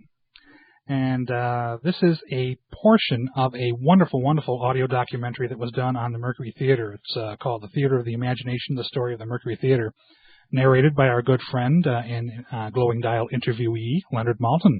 Very nice man. Very nice man. And very interested in old-time radio. Wonderful documentary, too. And this is just a portion of it where they're talking about the War of the Worlds, the broadcast. And, of course, you're going to hear Leonard Maltin doing a bit of narration. You're also going to hear from John Hausman, Mr. Hart. And you're going to hear a little bit from Orson Welles and also Arlene Francis throwing in a few comments, too. She's going to have her mask on for the mystery guest? Her mask. For the mystery guest. I don't believe there was a mystery guest on the War of the Worlds. Oh, I'm thinking of What's My Line. I'm sorry. Again, what is Steve talking about? Yes. Well, I associate that with Arlene Francis. Question long asked by mankind that there will never be an answer to. So, Steve, I think we're just going to put that little topic off to the side, and we're going to get into this program. And, of course, this was not an actual broadcast, so we can't use the McGee machine to tune this in. So we're just going to say... enjoy. This is, again, the portion of the Theater of the Imagination, the Story of the Mercury Theater, and this is a segment regarding the War of the Worlds broadcast. Enjoy. Of course, the most famous of the Mercury broadcasts was H.G. Wells' War of the Worlds on Halloween Eve, 1938. It was the program that scared the nation and propelled the young Orson Welles onto the front pages of the nation's newspapers. We now return you to Carl Phillips at Grover's Mill. Ladies and gentlemen, Ladies and gentlemen, here I am, back of a stone wall that adjoins Mr. Wilmer's garden. From here, I get a sweep of the whole scene. I'll give you every detail as long as I can talk and as long as I can see. More state police have arrived. They're drawing up a cordon in front of the pit. About 30 of them. No need to push the crowd back now. They're willing to keep their distance. The captain's conferring with someone. Can't quite see who. Oh, yes, I believe it's Professor Pearson. Yes, it is. Now they've parted, and the professor moves around one side, studying the object, while the captain and two policemen advance with something in their hands. I can see it now. It's a white handkerchief tied to a pole. Flag of truce. If those preachers know what that means, what anything means. Wait a minute, something's happening. The show itself was one of those miracles. It just happens to be a very, very good script. And everybody pitched in. I mean, the actors, the famous story of the man who was playing the reporter who went downstairs and played the Hindenburg record over and over and over, and then virtually reproduced it in a different context. He strikes them head on. Lord, they're turning into flames. Now the whole field's caught up by the woods, the cars, the gas tanks of the automobiles spreading everywhere. It's coming this way. the man who was to read the Secretary of the Interior. He really pulled a very fast one on us because he could imitate Roosevelt's voice perfectly. And I don't know to what degree Orson or I or anybody was aware that he was going to use that voice. But he did, and of course it was one of the most damning and effective things in the show. Citizens of the nation, I shall not try to conceal the gravity of the situation that confronts the country, nor the concern of your government in protecting the lives and property of its people. However, I wish to impress upon you, private citizens and public officials, all of you, the urgent need of calm and resourceful action. But the whole atmosphere in that studio was absolutely electric. I mean, everybody suddenly realized there was a chance to do a wonderful show, and the verisimilitude of it, of course, was very important, and that was our main preoccupation. And then Orson himself made an enormous contribution, because the beginning of that show, you've heard it many times, I'm sure, is very boring. It's supposed to be. That was the whole trick. But Orson emphasized that, and Orson carried that a step much further than we would have had the nerve to do, anybody, Stewart or anybody else. So that in the beginning, you have these terribly slow scenes and these long pauses and then these Chopin piano solos. And the fact is that by about 13 minutes into the show, something had to happen because the show was so boring that it was not possible that a show would. And then, very slowly, it started to accelerate, which explains why people believed it. Because the fact is that if you accelerate as cleverly as that, as well as that, people don't notice that suddenly you're covering the incidents that would take a day, you're covering it in 5 minutes. And that's one of the magic things about radio, that you can create that illusion and that suspension of disbelief, and Orson was largely contributing to that. As War of the Worlds aired, Arlene Francis was in rehearsals for Wells' stage production of Danton's Death. She remembers Wells arriving at the theater after the broadcast. And so we used to rehearse at the theater until, midnight or later, and Orson came from that broadcast, and he burst into the we were all waiting for him, and he burst into the auditorium and said, "I don't know what's going to happen. The police are going to be after me. I know all hell has broken loose now because of the fact that I had this War of the Worlds done so well that they really thought it was going on." And he came in. He couldn't believe the reaction to it. None of us could, But we all stayed there a long time, and he was talking about it, and he was... he said, "It's nothing. They made such a big thing out of nothing. How could they do that? How are people so silly as to believe a thing like that? In the first place, they hear my voice. They don't think I'm going to be the one to announce a war between the worlds." We were opposite Charlie McCarthy. Not the senator, but the wooden doll. That was the other network. And Roosevelt sent a telegram the next day saying, "This only goes to prove that all intelligent people are listening to Charlie McCarthy." He said that. I was in the control room, and sitting next to the CBS, our supervisor, who's Davidson Taylor, quite a well-known figure later, who ran Columbia Performing Arts. And he got a call and suddenly got up and left rather precipitately. And then he came back about 3 minutes later, white as a sheet, said, "We got to stop the show, we got to stop." We ran over our first half. Instead of breaking at 27, 28 minutes, we ran about 35. And I remember that Dave said, "John, you've got to stop the show, you've got to stop it." And I interposed my body between him and Orson and said, no, never, you can't ruin the show. So he wasn't a terribly strong character, and he was not a brutal character. So he sort of stood there helplessly, and for about another 5 minutes we went on until we finished the show. Then as soon as we finished the show, I or David or somebody went up to Orson and said, "Look, you've got to make an explanation because this hell has broken loose, right? And I can't tell you what, but just make an explanation." So he made his set speech, which was all about Halloween. Oh, that was our little Halloween joke, and so on. So But by then, I'd had calls in the control room from governors of states and, not to me, but I mean to the show, saying, what is it? If this is a joke, we're coming down and we're going to punch you in the nose. I mean, this was some governor of Iowa or somewhere.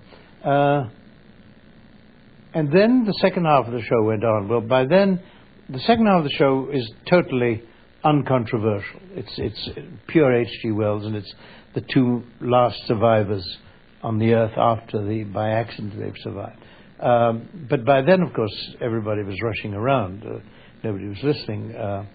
And then when it was over, CBS sent dozens of house police into the studio. They snatched all the scripts, and they hustled Orson and me into some room, some back room, and they kept us there for about half an hour. Then the press was released to us, and they behaved dreadfully.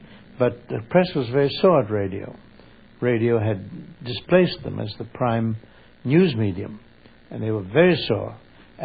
So they made the most of it. They would do things like, well, you've heard about the family of 5 that was killed on the New Jersey highway. Have you had any more around the country?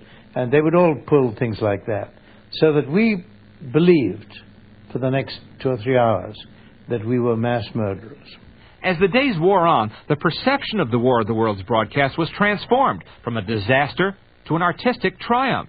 Within weeks, the Campbell Soup Company became Orson Welles' radio sponsor. I guess they figured if Orson could make the War of the Worlds credible and the Martians credible, he could make Campbell's Chicken Soup credible.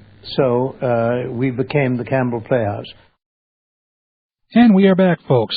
We hope you enjoyed that little segment of the documentary. Again, that was a portion of the Theater of the Imagination, the story of the Mercury Theater, that was regarding the War of the Worlds broadcast. And in that, we did hear Leonard Maltin as narrator.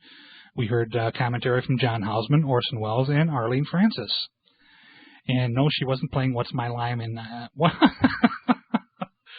Oh. What's your lime? What's my lime? I'm getting rather fruity with the audience here, aren't I? Aren't you glad I said that? I should give you the raspberry. You know, we could go on with fruit jokes, but I don't think we can do that because some of them might get a little off color, and this is a family program, so kumquat. Yes, we have no bananas. Your turn. Dead silence. I like bananas. That's not nice. They have a certain appeal. Oh, best boy. If they're eaten with a little bit of black spots on it. Welcome to the bad joke hour, the bad fruit joke hour here on the Glowing Dial, yes. We've resorted to fruit jokes. Oh, boy. Actually, we belong in some kind of resort, I think, actually. The last resort. Oh, Ringo, you're missing such a show, let me tell you. Actually, 2 friends of ours are standing by Steve, as they usually are, around this time in the program to give us some actually, we know the information, but they give our listeners the information. And that is how you may contact us here at the Glowing Dial, folks. There are a myriad of methods you may use to contact Steve and I and tell us to go away, word, huh? Tell us to hush, tell us to stand on our heads in the lily pond, whatever you'd like. I won't guarantee that we'll do everything that you request. Look behind that curtain. And even if you have a request, of course, we plan a lot of these shows in advance, so we can't guarantee we get your request on right away, but we'll do the best we can. And just comments on the show. We've already gotten some comments, and people, apparently you guys are liking what you hear, and that really that warms our hearts. Some of them are from far away, too. We got one from Israel. We got one from Israel, yeah. And so we thank you to those of you who have written us already. And for those of you who didn't, our good friends Greg Barker and Fred Foy are standing by to tell you how you can get in contact with us. Take it away, fellas. This is Fred Foy, here to tell you how you can get in touch with the Glowing Dial. Big John and Steve want to hear from you. They'd like your comments and suggestions and any requests you may have. You can contact them by any of the following means. Send email to glowingdial@yahoo.com. That's GLOWINGDIAL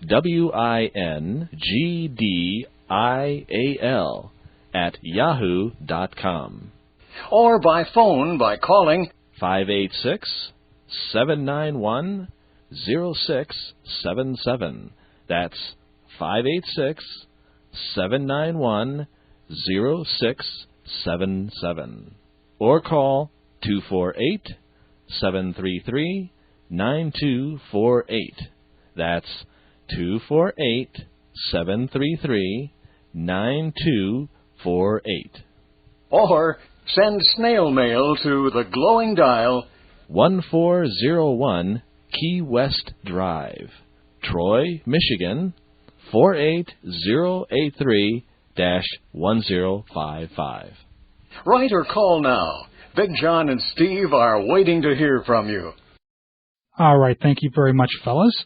Well, now, folks, you have the means. There were 3 major methods of contact there for getting communication to Steve and myself. Of course, you could try other methods like, there's carrier pigeon, there's mental telepathy, there's... engrams. Oh. Right, is that anything like a telegram? Could be, except it's only using the letter N. Or is it an anagram, or is it like a hologram, or... Yeah. Anyway, I think it's time we just get into our next little segment we have here. We got 2 things left to bring you, and one of them is kind of neat, actually. This is very interesting. When I first heard this, it was very interesting to me. In the 29th of October, 1940, at station KTSA in San Antonio, Texas, just by happenstance, H.G. Wells, the novelist who wrote The War of the Worlds, and Orson Welles happened to both be in San Antonio that day. Mm-hmm. I think H.G. was giving a keynote speech, and Orson may have been in our public appearance as well. The DJ there decided to get them together, and this is only about 9 minutes long, but it is interesting. I think is it one of the rare times you actually get to hear H.G. Wells on anything recorded. I don't know that he actually... because he was a novelist, and they don't normally do radio broadcasts. But the funny thing is, in this broadcast, in this little interview segment, H.G. and Orson are talking to each other, about the War of the Worlds and H.G.'s books that he's in. He had a new book coming out at that time. And H.G. seemed just tickled with Orson Welles, but it wasn't always thus. In the beginning, right after H.G. heard tell of the broadcast, I don't know, he may have even actually heard a copy of it, I'm not sure, but he didn't like it at all. He was just, I don't know if outraged is the word, but taken aback that what was done to his novel. But as time went by, he started to soften a bit and actually took quite a liking to Orson Welles. Well, after that length of time, that it's still remembered, and it's remembered probably because of that broadcast. That probably brought it into notoriety. Well, it brought Orson Welles into great notoriety, because the Mercury Theater didn't really get good ratings. I mean, they had a pitiful little share of the audience, and Charlie McCarthy had a big, big share. It was the one program from the Mercury Theater broadcast that people still remember. Out of all those different shows they did, they still remember that one as a highlight. Right, but you know why? It's because it was so different. It was cutting edge for its time, and I think that's why I like it. Also, it's because that's the first radio program I ever heard. So how could H.G. Wells get mad so many years later after realizing the effect that it had? Well, this was only 2 years after the broadcast that they had this conversation. Oh, yeah, I'm looking at the date here now. 1940. Okay. So it looks like it sounded like this happened much later on. No, because H.G. Wells didn't. He passed away in the 40s. So yeah, I don't have an exact date. I'm sorry. I should have actually. I didn't know he was even sick. Oh. Yeah. Okay. Well, anyway. Without further ado, I think we're going to use our friend the McGee machine, because we're going to reach back in time to October 29th, 1940, to station KTSA in San Antonio, Texas, and see if we can listen in on Orson Welles and H.G. Wells talking over matters of the day. Oh, Steve, you wanted to mention that we have an alternate air date on this. Oh, yes. The date you have is October 29th, 1940. There's an alternate possible date. We're not positive that was really the correct date. The other date we have is November 7th, 1940. Right. Of course, I would go with that date because that's my birthday, November 7th. So. Happy birthday to Steve. Happy birthday. Oh, wait a minute. This well, that was 19 years before I was born. This isn't November yet, Steve, so you get a little ways to wait yet. Oh, okay. So anyway, the 10/29/40, October 29th, 1940 date is from the Complete War of the Worlds book, which is a wonderful, it's like a coffee table book, but it comes with a nice audio CD, and it's really nice. I'd highly recommend it if you really... Takes up a lot of room in your place, because it's shaped like a coffee table. Right, Steve. Thank you. You got to just go down to Ridley's Comedy Club there and for the amateur night, and why don't you do that, and I'll bring the tomatoes. I'm not sure I'll get hit by a tomato. Yeah, more than just one. I'll throw a bushel of them at you, let me tell you. And a peck. Oh, you want me to bring Gregory along? He's not with us anymore. In stereo, we're available, folks. All right, before we get any sillier here, let's twiddle that McGee machine dial. Ooh, we're twiddling now. Boy, okay. Yes. I'm twiddling. You're weird, Steve. You know that? Thank you. Thank you so much. Yeah. So without further ado, folks, sit back, close your eyes, and listen in on a little meeting between Orson Welles and H.G. Wells. This is from KTSA in San Antonio, Texas, October 29, 1940.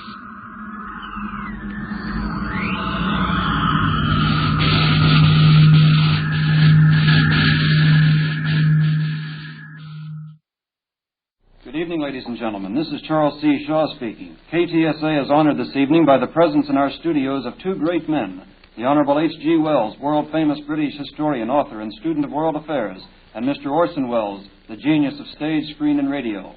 This is the first time that Mr. H.G. Wells and Mr. Orson Welles have appeared together. In fact, they met for the first time only yesterday here in San Antonio. But this is not the first time that their names have been linked.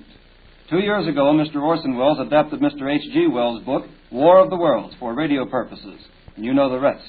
Revising the story somewhat, Mr. Orson Welles depicted an invasion of the United States by men from Mars.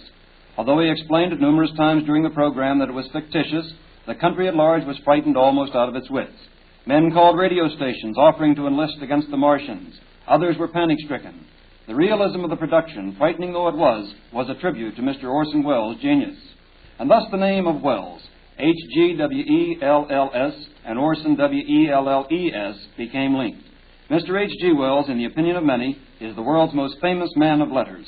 He has come to San Antonio to address the United States Brewers Association, and Mr. Orson Welles is here for a town hall forum address Wednesday.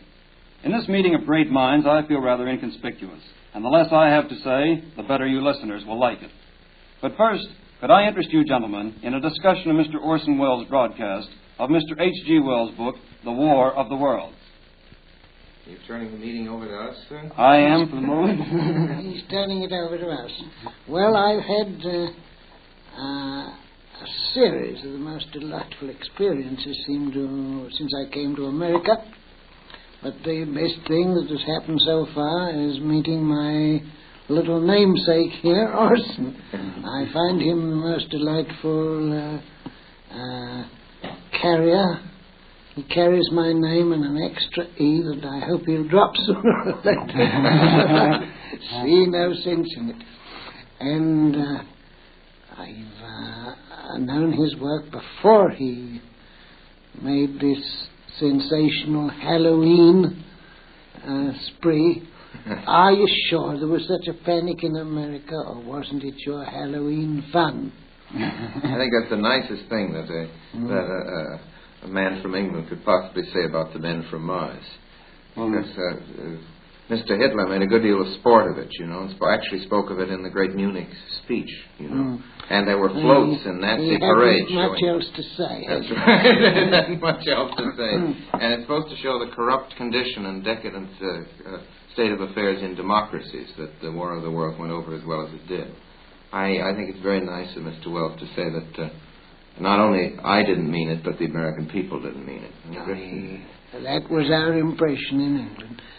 We had articles about it, and people said, have you never heard of Halloween in America when everybody pretends to see ghosts? Well, there was some excitement caused. I really can't belittle the amount that was caused, but I think that the people thought over it very quickly, don't you? What kind of excitement? Mr. H.G. Wells wants to know if the excitement wasn't the same kind of excitement that we extract from a practical joke in which somebody puts a sheet over his head and says, boo. I don't think anybody believes that that individual is a ghost, but we do scream and yell and rush down the hall. And that's just about what happens. That's a very excellent description. You aren't quite serious in America yet. You haven't got the war right under your chins, and the consequences you can still play with ideas of terror and conflict. You think that's good or bad? It's a natural thing to do until you're right up against it. So it ceases to be a game. And then it ceases to be a game. Well, now, here's a thought. Some of Mr. H.G. Wells' writings are termed fantastic, and a few years ago, well might they have been conceived such. The Shape of Things to Come, which told of a long internecine war, was such a fantasy. But, Mr. Orson Welles, do you think that it's so fantastic in view of today's events? It certainly is not so fantastic. And the one question that Mr. Wells has spoken of, not only in The Shape of Things to Come, but has hinted at or directly prophesied such a state of affairs following a wasting war and a return to a feudalism from which the world would find itself again. And today in Mr. Wells's lecture, he said quite the most interesting thing that I've heard in a long time. He said that he'd commenced just recently to ask himself if there was any reason why mankind should so emulate the phoenix and should so get itself out of its mess. He proposed a couple of solutions, but he did admit that there was a possible excuse for a gloomy point of view, and that it would be good to be realistic about it and not to dismiss the gloomy point of view anymore. Perhaps the time had come to look ahead, since the future, Mr. Wells's future, which we've always adored and never really understood, is suddenly upon us. And we are living right now in that famous H.G. Wells future, which we all knew about. Now, before we get away from this microphone, tell me about this film of yours that you've been producing. You're a producer, aren't you? You're That's right. art director, you're everything. Well, Mr. Wells, What's the film called? It's called Citizen Kane. Citizen Kane, yes. Not C-A-I-N. No, K-A-N-E, and this is, of course, the kindest and most gracious possible thing to do. Mr. Wells is making it possible for me to do what in America is spoken of as a plug. And he understands this fine old American I don't understand these words. You understand the value, however. Mr. Wells wants me to tell you that I have made a motion picture, and he is kind enough to ask me a leading question concerning it. I'm looking forward to it. You're very kind, sir. It's a new sort of motion picture with a new method of presentation and a few new technical experiments, a few new methods of telling a picture, not only from the point of view of writing, but of showing it. If I don't misunderstand you completely, I think there'll be a lot of jolly good new noises in it. What do you think? I hope so.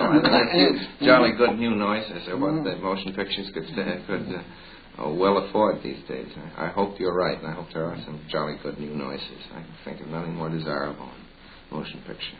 I'm all for some jolly good new noises. Mr. H.G. Wells, I understand you've written a new book. Yes, I've very great book. Put a lot of... Orson's a good fellow. Sensible, discerning, yes.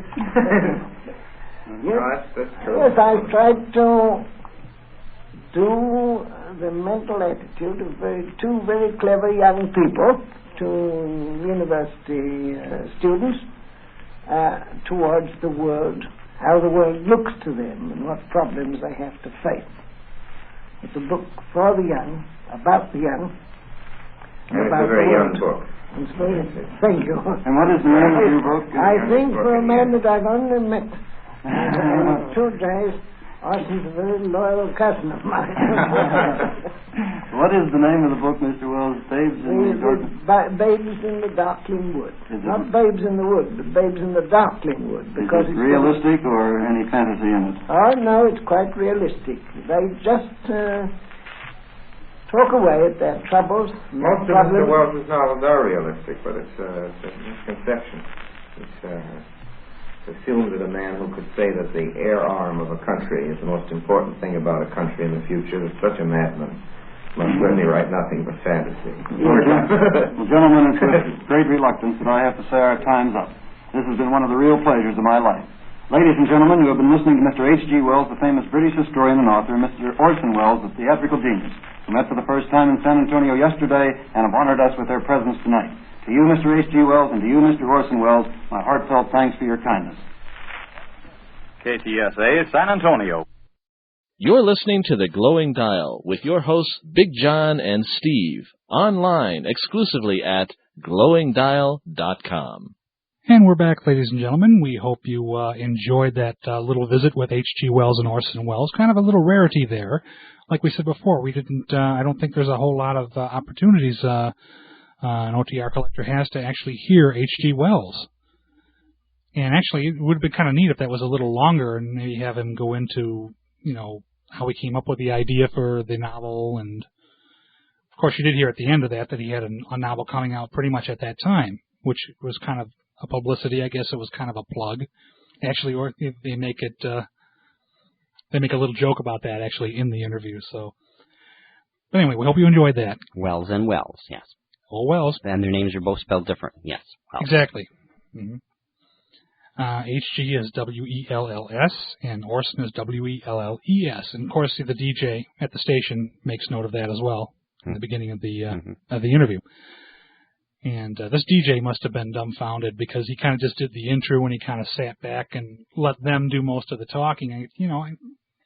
Two legends there. One just became a legend and one's a legendary author for many years. So no doubt the DJ was a little dumbfounded there and just let them do all the talking. Our next program, folks, is a very interesting adaptation of The War of the Worlds. This adaptation was done some 30 years later, originally in 1968, on station WKBW in Buffalo, New York. Now, of course, before we go any further with this, we didn't mention before that we wanted to. Many other stations have tried, or several other stations over the years have tried to do their version of The War of the Worlds to top the Mercury Theater, see if they could create more terror and get more people calling the radio station or whatever. One of the saddest ones is in Quito, Ecuador, 1949. Radio station there broadcast their version, of course, all Spanish version. I'm not sure if there's a recording even available of that. If there is, boy, would I like to get my hands on it. So if anybody knows if that recording is available at whatever the quality. Los manos on el recordingo. Oui. So please email me, glowingdial@yahoo.com, and let me know. I'd be glad to set up some sort of a trade or something with you for that. But the sad part about that is, after it was announced that it was only a play, angry rioters mobbed the station and they burned it down. Ooh.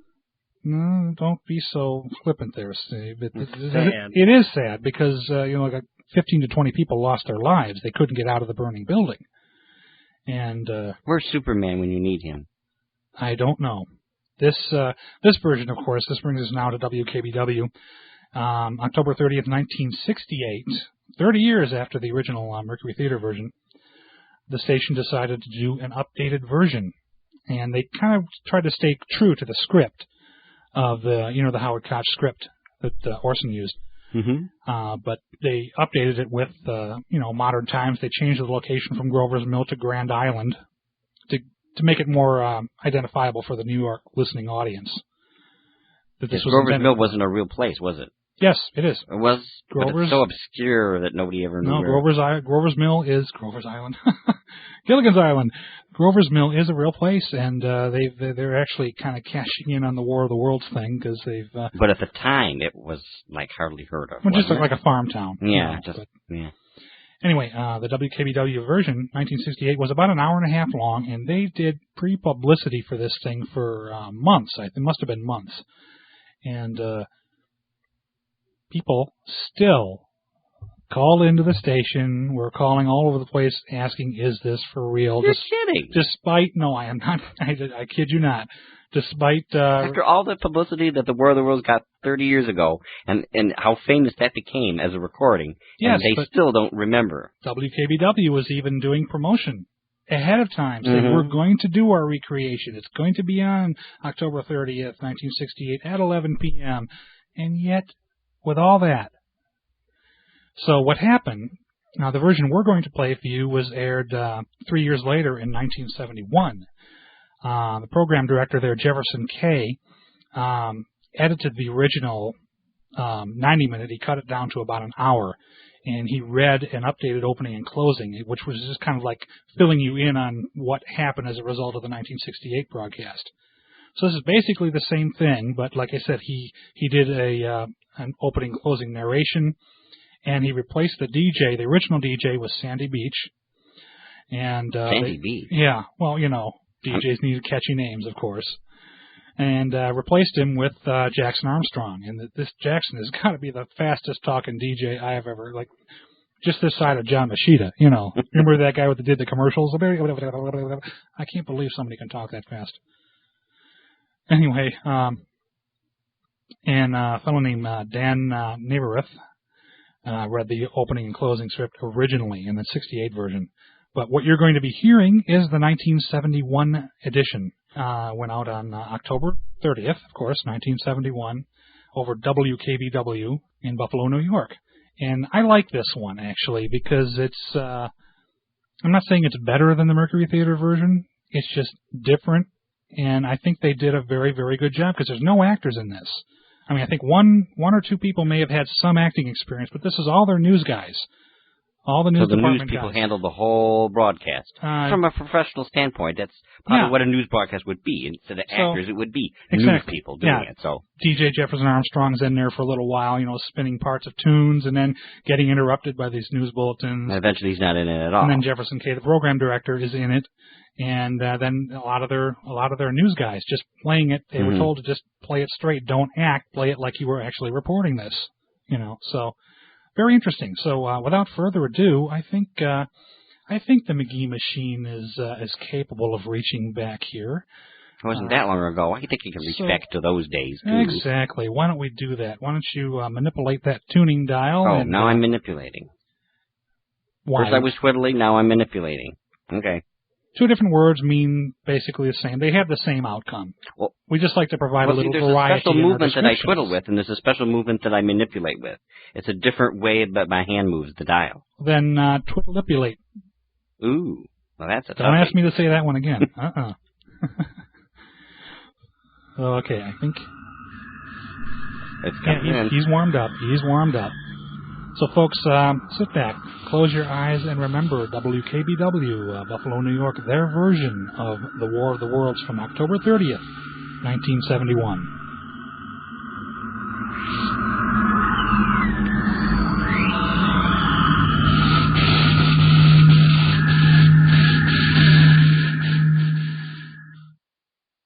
In a few moments, WKBW Radio will begin its broadcast of H.G. Wells' War of the Worlds. When the show was originally broadcast by the Mercury Theater of the Air, the landing of the Martians was covered by radio with the techniques that were in use at that time. Since then, the techniques have changed. Newsmen in their modern and efficiently equipped vehicles are far more mobile. They're able to cover great distance with radio units the size of a small valise. Communications has improved to a degree that broadcasters in 1938 would not have thought possible. And these are the techniques that we have utilized in preparation of our presentation of the War of the Worlds. The WKBW radio production staff has followed the plot outline and basic script very closely. We approached the story with the feeling of not how can we copy it, But how would it be covered by a modern newsroom in this day and age? And you are about to hear the results. Our writing and production staff have updated the basic story and changed locations to make it more meaningful to our Western New York audience. For those of you that have heard the show in the past, you know it takes place on Grand Island. For those of you who heard the original broadcast, you will find very little changed. The story, the sequence of events, remains the same. For those too young to have heard the original, you are about to find out what all the panic was about. Radio in 1938 was a fledgling industry, one that was beginning to discover its own impact on the audience. This show, The War of the Worlds, was a graphic demonstration of just how much impact it could have. The broadcasting industry at that time had a strange charisma that surrounded it. If a radio announcer said it, it was true, then it was true. The same could be said for newspaper. People have since become more sophisticated, more aware of what goes on about them, not willing to accept all that they hear on the air or read in the papers.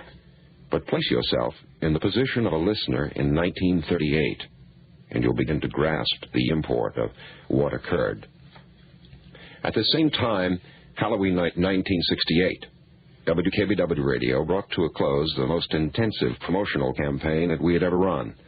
A campaign directed at informing the public of our intention to air our adaptation of H.G. Wells' War of the Worlds.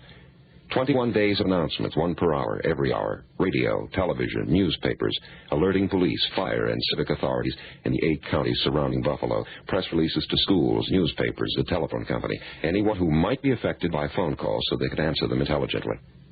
The Buffalo Police and Telephone Company reported to WKBW that they received more than 4,000 phone calls. The Canadian military authorities dispatched military units to the Peace Bridge, the Rainbow Bridge, and the Queenston Bridge to repel invaders. A local newspaper, a prominent one, received 3 separate press releases from our station, and in the middle of the show sent a team of reporters and photographers to Grand Island to cover the Martian invasion, as confessed to us by an embarrassed photographer.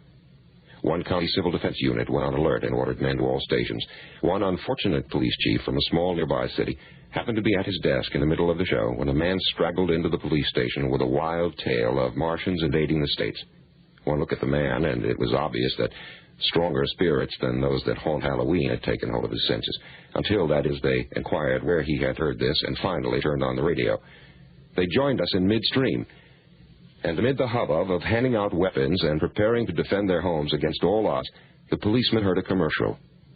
Sheepishly, they ordered pizza and sat down to listen to the rest of the show, and this was told to us by the police chief himself, who also sheepishly asked that his name be withheld. We'll respect that request.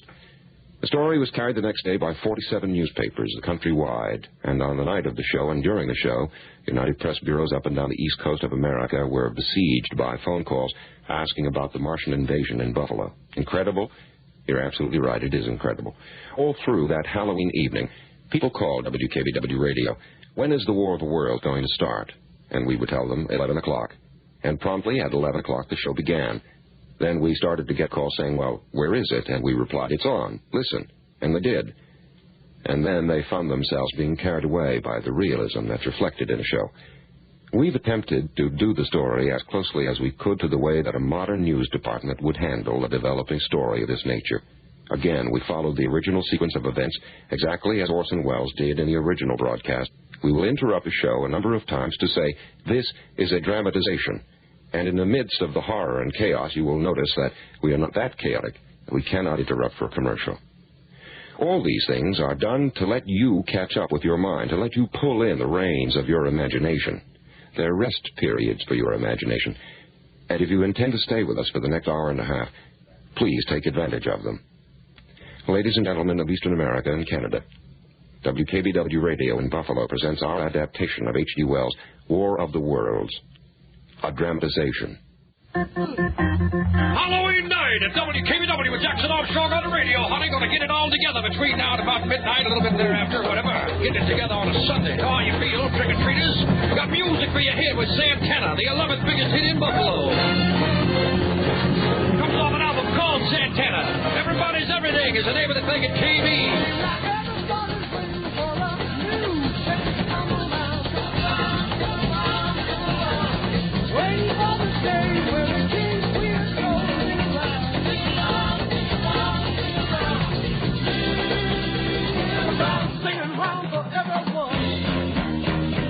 Yeah! Survey with Jackson Armstrong on a Sunday night, Halloween night. Rockin' along, baby. And did you hear that remark Joe Downey made about the explosion on Mars, right? All the debris out in space and everything, and all the big explosions there earlier tonight. I tell you, I wouldn't go out to space for nothing. Why not? Well, suppose you were to go to the moon or someplace like that, and we're supposed to land, right? Land with some kind of a vehicle and get out? Yeah. Well, suppose you open the door to get out and somebody got in. Oh, yeah, man. This is WKBW. We know what you need. I'm out here to hide it from you. Sunday night, any night's right. Tell them where it all is. Well,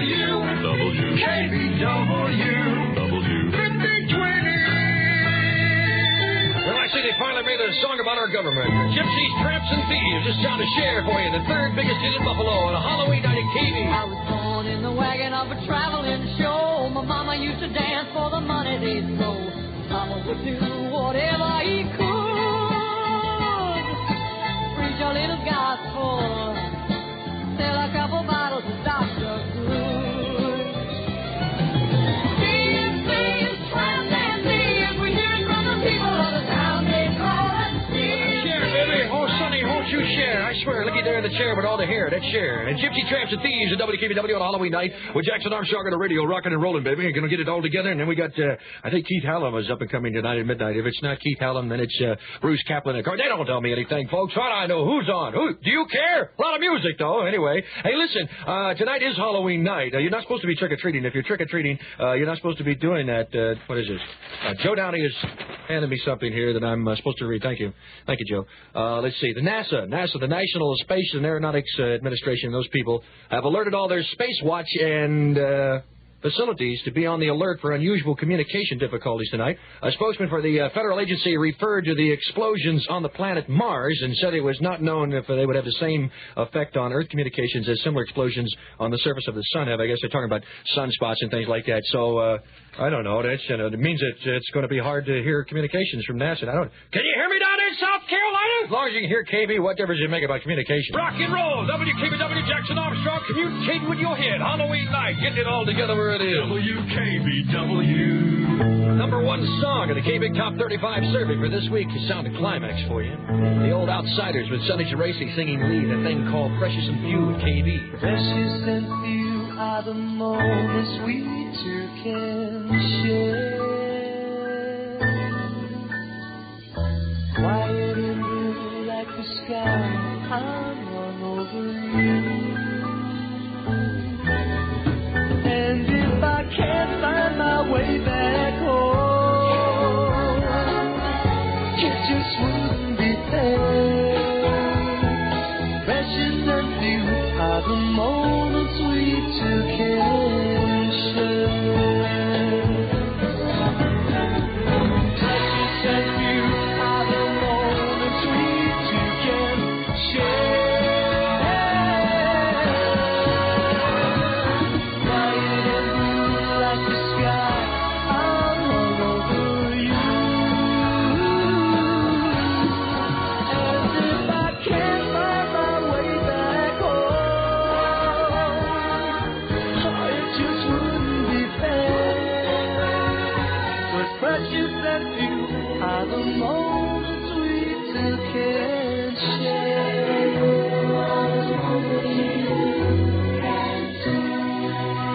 Precious and Few, that's Climax at WKBW on the Jackson Armstrong Show on a Halloween night. And I understand we're going to the newsroom now. We have an important news development, and here's Joe Downey with information. Authorities in the town of Grand Island have requested aid from Buffalo firefighting officials to combat a series of fires that have erupted as the result of an explosion. Traffic on the Grand Island bridges has been halted to all except emergency vehicles responding to the call for aid. All onlookers and motorists have been asked to stay clear of the area. Repeating, traffic on the Grand Island Bridge has been halted except for emergency vehicles. All onlookers and motorists are asked to stay clear of that area.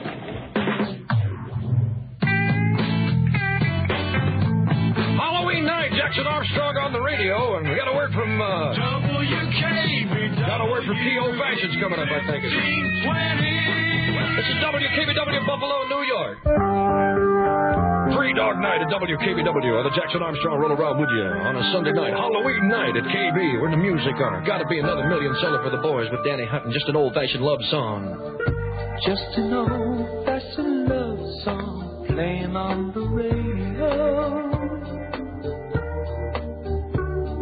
And and wrapped around the music is the sound of someone promising they'll never go.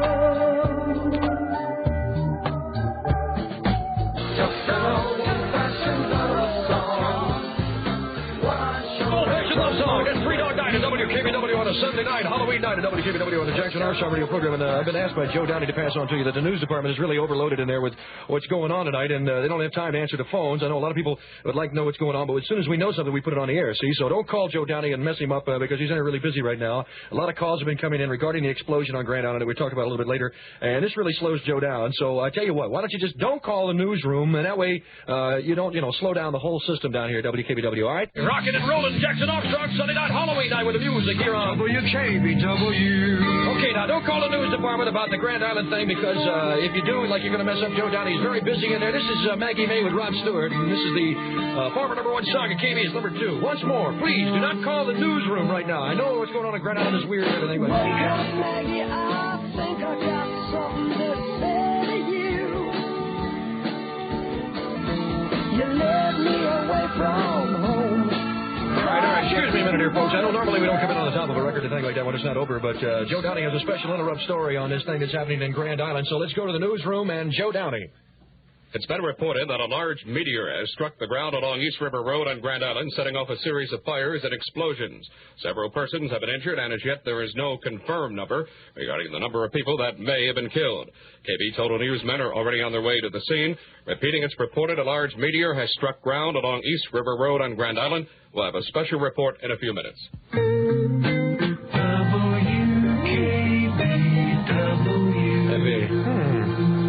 Apparently this thing is a little more serious than anybody suspected initially. I guess I advise you not to drive out of the area, because there's going to be a lot of people trying to get out over the bridges or to the bridges to find out what's going on. Whenever there's any accidents or anything, people rush out, they'll gawk and stuff. Don't do that, at any rate. I don't know, the emergency equipment's got to get out there for sure. And I imagine since they're having such an unusual situation out there to begin with, they don't want any more problems. So I'll get some more music for you in a second or two. This is the Jack Armstrong Show at WKBW in Buffalo. Just another reminder, please don't call the studios. We're looking for information about this meteor thing on Grand Island, and we'll pull it together, get it on the air for you as soon as we can. If the KB newsman can stay on the job and not have to answer the phones, we'll get the whole thing put together a lot quicker. Let's get to the music and just... Wait a minute. Hold on a second. Joe Downey's got a little more information for you, I guess, here. All available firefighting equipment has been called to Grand Island, and much of the apparatus has already arrived there. The cause of the alarm is reportedly a large meteor that has struck in the vicinity of Grand Island Boulevard. Several persons have been injured and some are believed dead, although we have no confirmed number on those people reportedly killed in the crash and explosion. Details are still rather sketchy. We expect to hear from KB newsmen who are already on their way to the scene. Thank you very much, Joe. I guess while we're waiting for further information on this whole thing tonight, I can get into some more music at KB. All right. These are the Grassroots, and the song that was way up at the top 10 dropped down just a little bit now. 7th biggest hit in Buffalo, and 2 divided by love. 2 divided by love can only be 1. One is a lonely number. This record, too, in order that we can get a report on from Don Lancer on his way to Grand Island in the KB Mobile News Cruiser. We're now heading north on the South Grand Island Bridge. We've just passed what has to be one of the largest areas of traffic congestion that I've seen in and around the Buffalo area or anywhere in western New York. Traffic coming off the Youngman Expressway is completely at a standstill. Traffic is now backing up on the thruway. This is heading toward the Grand Island Bridge. We've asked you to please stay away from the area. There have been fires and explosions on Grand Island. We're presently going across the bridge. There's one lane open to emergency traffic. This is firefighting apparatus. Ambulances, especially ambulances, are needed on the island. We understand the casualty count may be higher than at first thought. Policemen we spoke to at the entrance to the bridge gave us that information. We're not exactly sure how many people have been killed or injured, but they're calling in all available ambulances from the area. As we come across the bridge off to our right, we can see an orange light rising in the sky. It seems to be covering quite a large area along East River Road. As soon as we get down to the scene, we'll have further reports on that. This is Don Lancer, KB Total Mobile News on the Grand Island Bridge. Thank you, Don. KB News is going to keep you informed of developments as they come up tonight here on a... Jack, we're going to take this story because of the importance of it. We're going to take it live from the news. Okay, well, spot, all right. And we'll take it into there as soon as we can pick up the equipment and get it high. Oh, all right. Well, that's Jeff Kay, our program director, folks, and he just informed me that we're going to cover this Grand Island news story live and direct from Grand Island, so... I guess what we'll have to do is just go ahead and go to the news department. So with further developments, this is WKBW Buffalo, New York, to our news department. Are you ready, then, Mike, to the newsroom? You're all set? Communications hot. Mike is hot. Okay, Joe, take it. This is Joe Downey at the WKBW newsroom. Right now, there are reported explosions and fires on Grand Island. Communications at this time are reported down. Telephone communications are down, and other types of communications are very poor at this time on Grand Island. WKBW News is mobilizing its entire news department at this time. There is an unconfirmed report that a meteor exploded on Grand Island. Newsman from KB are on the way right now to the disaster scene on Grand Island. WKBW newsman Henry Brock is now attempting to contact the Erie County Sheriff. Henry, call the sheriff? Go on for just to repeat just again, the explosions and fires together have caused a lack of communications on Grand Island. There's an unconfirmed report. Let's go to the All right, now we'll go to the Sheriff's Department. Henry and the Sheriff. Erie County Sheriff's Department, Deputy McIntyre here. Hello, this is WKBW News. Anything on that goings-on Grand Island tonight? There's fires and there's damage. There's several lives have been lost, but we have no body count at this point. There's, I can't give you an actual report at this point. There's fire people here and there's military people. They're all over the place here. I can't really hardly give you any actual report. Can you give us an estimate on the number of deaths or injuries? No, there's no count at this point. We don't know, but there are several lives lost. Are you in communication with all parts of the island yet, and with your units in the field? Most of our communication lines are down here. How about electrical and gas failures? Any reports on that? There's been about 3 electrical failures that we know Any of looting or things like that? I can't tell you that at this moment. I really don't know. Okay, thank you. Henry, I couldn't hear that. I don't think the monitors were up loud enough. What's the story at the Sheriff's Department, Henry? Well, obviously, the Erie County Sheriff's Department is up to its neck in work, trying to get information from that general area. And right now, Fagan on the 2-way. Okay, Jeff, thank you. 393-2586, Jim Fagan. Go ahead, Hank. Jim, can you give us anything new on the Grand Island situation? Well, Hank, at the moment we're heading south on the Robert Moses Parkway. We're heading for Grand Island. I have a chance to talk with Dr. Robert Moore, professor of astronomy here at Niagara University. I came up here originally to talk to him about the hydrogen bomb intensity explosion on Mars. But now with the new incident arising in Grand Island, I have prevailed upon the professor to motor back to Grand Island with me to take a closer look at the situation. Dr. Moore, is there any relationship between the hydrogen bomb explosion on Mars and the situation on Grand Island? Well, Mr. Fagan, I would, first of all, like to say that I don't believe there would be a hydrogen bomb explosion on Mars because it's 40 million miles away from us, and I don't believe there's a living soul up there to explode any such bomb. That would probably be some gaseous explosion with many layers of air, you see, and heavy and very hot gases. But I'm very anxious to see this explosion on Grand Island. I'm just amazed at what's going on over there, and certainly I'm as anxious as you to see this, and I'll have a lot more to say after I have a chance to examine these things. Dr. Moore, can you tell us if that was an extraterrestrial body that landed on the island? I would think not, sir, at the moment. As I say, I have not as yet seen what has happened on the island. We're going to be getting there in a few minutes, but certainly it's possible. But I would doubt it. That would be just my candid opinion before I have seen it. Would you say it was a meteor? Yes, that's very possible. There are many meteors that have landed on various parts of the Earth in the past many years, and this could possibly be just one of them. Do you think there were more than one? Well, certainly with the explosions that I'm hearing about, it's very possible there could be several of them, yes. Okay, Doctor, thank you very much. Hank, as we're heading south on the expressway, what's the story now on Grand Island? Do you have any more information yourself? Jim, this is not Hank. It's Don. I'm in Unit 2. I'm presently on the East River Road. Could you give me your present location, please? I'm on the Moses Expressway, and I'm heading south just beyond the falls now.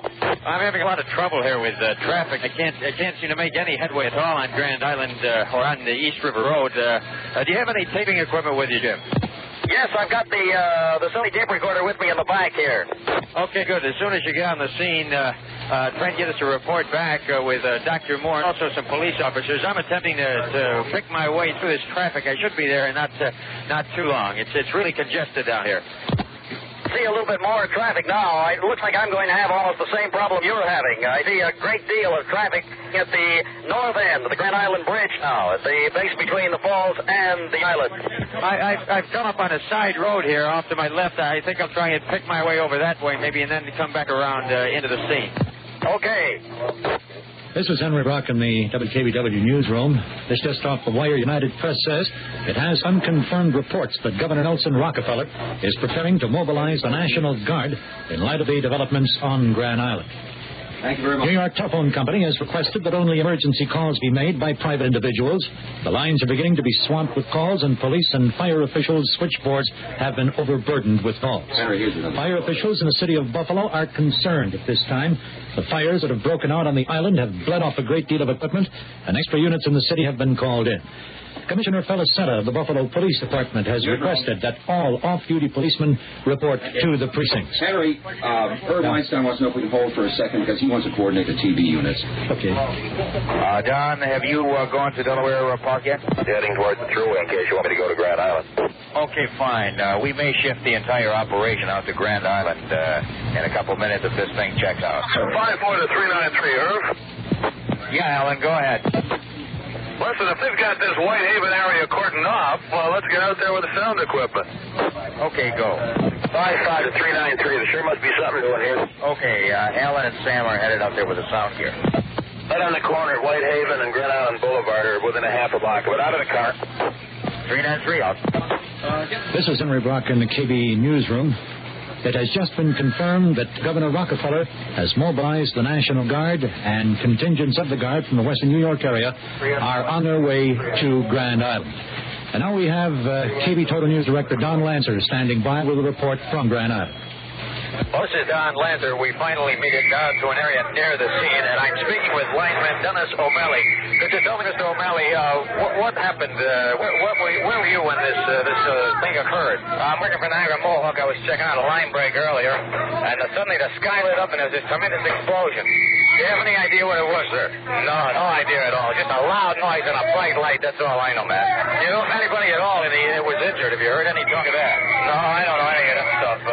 Not pretty busy here. We got power out now on North Cherry, Broadway, Woodley, LC, Redway. Man, the power's not all over this place. Do you think this might have been a gas main explosion or something like that? No, I've heard gas main explosions before. This was nothing like that. I ain't never heard anything like this before. Did you see anything fall? Anything hit the ground? No, just a bright light and loud noise. That's all I heard, man. Okay, thank you very much. This is Don Lancer in unit number 2. We're going to try now and make our way over to the scene. We're about 500 yards away from it at this moment. Now, return you back to base. Spike, is this one? This is Jeff Kay.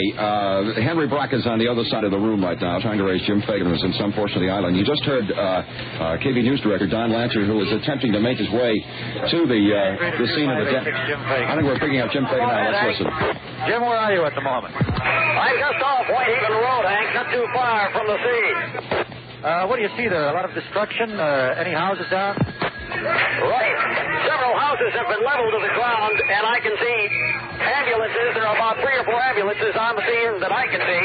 The attendants and the medics in these ambulances are now treating several of the people who have been injured here. I counted about 20 persons injured here at the scene. What do you got? You got walking injuries or real bad ones? Hank, these people are badly crippled as a result of the injuries they received. Several people are unable to walk at all, and I see a number of people bleeding about the face. How about fire? Any destruction from fire? Fire's burning at the moment. I'm sorry I didn't catch your last message, Hank. Are there any fires in the area at the moment? Several blazing all about. Do we see about 5 or 6 fires in the one immediate area that I can look to my right? And total news, sir. Go out. Now, Jim, what about there are reports of a crater up there? Have you seen it, or can you see it from where you are on your way up there? I was able to make my way to the scene with the professor, and then he and I were separated. I did manage to see some sort of a gigantic hole in the ground. I can't see any more than that. The police kept pushing us back. They got some sort of a fence around the whole area, and they are just not allowing any of us to get too close. Go on, I'm going away. Okay, Jim, 393 out. Jim Fagan on the island, and apparently our worst fears have been realized with respect to property damage and personal injury. We understand now, we have a confirmed call that the National Guard is on their way on the Niagara Freeway. Don Lancer is on the island. I believe he's trying to pick us up now. I think that was Don coming in. At any rate, the National Guard is on way for the National... Yes, Don, let me turn over to Henry Brock. Come in, Don. You're on live. You're on. Yes, Henry. It's not a meteor, Henry. I'm standing on the edge of the crater right now, and I can look down into it, and there are clouds of white, hot steam rising from the face of what looks like some sort of a metallic cylindrical object. It's a very large object that's lying in the bottom of this crater. Thus far, there's been no one around that I've been able to talk to find out what it might be. It's hot, intense heat around this crater at the present moment, and I can't describe it very well. I can't describe it all that well. Perhaps you can hear the sound that's coming from the crater. It's a pulsating sound. It's a high-pitched sound. I don't know exactly what it is at all. I don't know. I haven't got any idea. We're back. What? Dances. Sir, would you come back, please? Okay, I'm going to have to move back now. I'm going to have to... 393 to 2586, Don Lancer. Don, are you all right? This is 393 to 2586. Don Lancer, come in, please. Harry, can you pick him up? 393-2586, Don Lancer. Are you all right? If you hear me, answer, please. Harry, try Jim Fagan. If you can't get him. This is 393 to 2587, Jim Fagan. 393 to 2587, Jim Fagan. No, I can't. This is 393 to 2587. Jim Fagan, come in, please, if you hear me. Take a spot. 393 to 2586, Jim Fagan. I can hear you, Hank. Go ahead. Jim, what the hell happened to Don? Hank, I'm at the opposite end of the crater from Don. I can see him from where I am. Don met with a little bit of an accident, but he seems to be okay. He was standing a little bit too close to the crater, apparently. He was on the lip of the crater when it suddenly gave way. Don fell about halfway down, but managed to recover himself, and now is back up on top okay. He made it under his own power. He appears to be a little bit shaken up, but other than that, he's okay. He's talking with a few troopers just on the other side of the crater from where I am. Well, Jim, we still don't know what hit. What was it, a meteor? Have no idea. Apparently it's not a meteor, Hank, from what we can make out. This thing hit with such impact that it really got things rolling here. This is what apparently touched it all off. The fires, the broken gas mains, and what have you here on the island, as well as the numerous injuries. This thing hit with one hell of an impact. What was it? It sounds like space debris. Was it space debris? This thing is intact from what we can make out here at the scene. There's a lot of white heat coming out of there deep in the crater, but from what we can make out, this thing is intact. You can hear the noise. Listen to this thing. Can you hear it, Hank? Yeah, I can hear it all right, Jim. What do you think it is, a booster? I don't think so, Hank, but I'm not sure. I can't honestly say that it is a booster. This thing is cone-shaped. It's got a white metal casing, but as I said before, it appears to be intact, and it's giving off this weird sound. Well, let's try to find out. Is there anybody there with you? Anybody from the military or from the other authorities?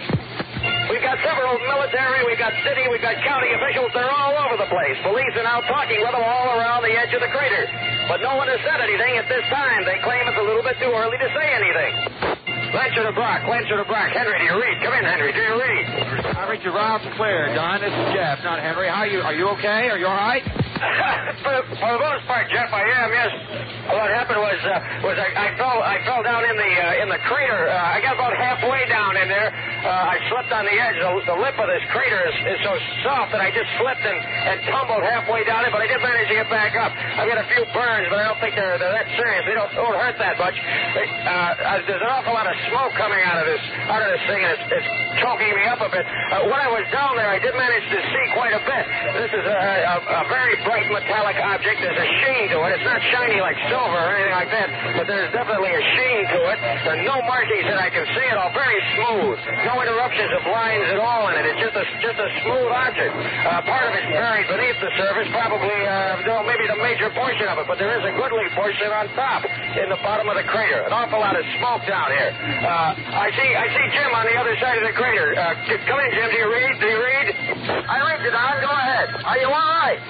Yeah, Jim, I think so. For the most part, I was just telling them back at base, I've got a few burns here, and state trooper I was just talking to is going to have a medic come up here and look at it, but it's not that bad. That's good.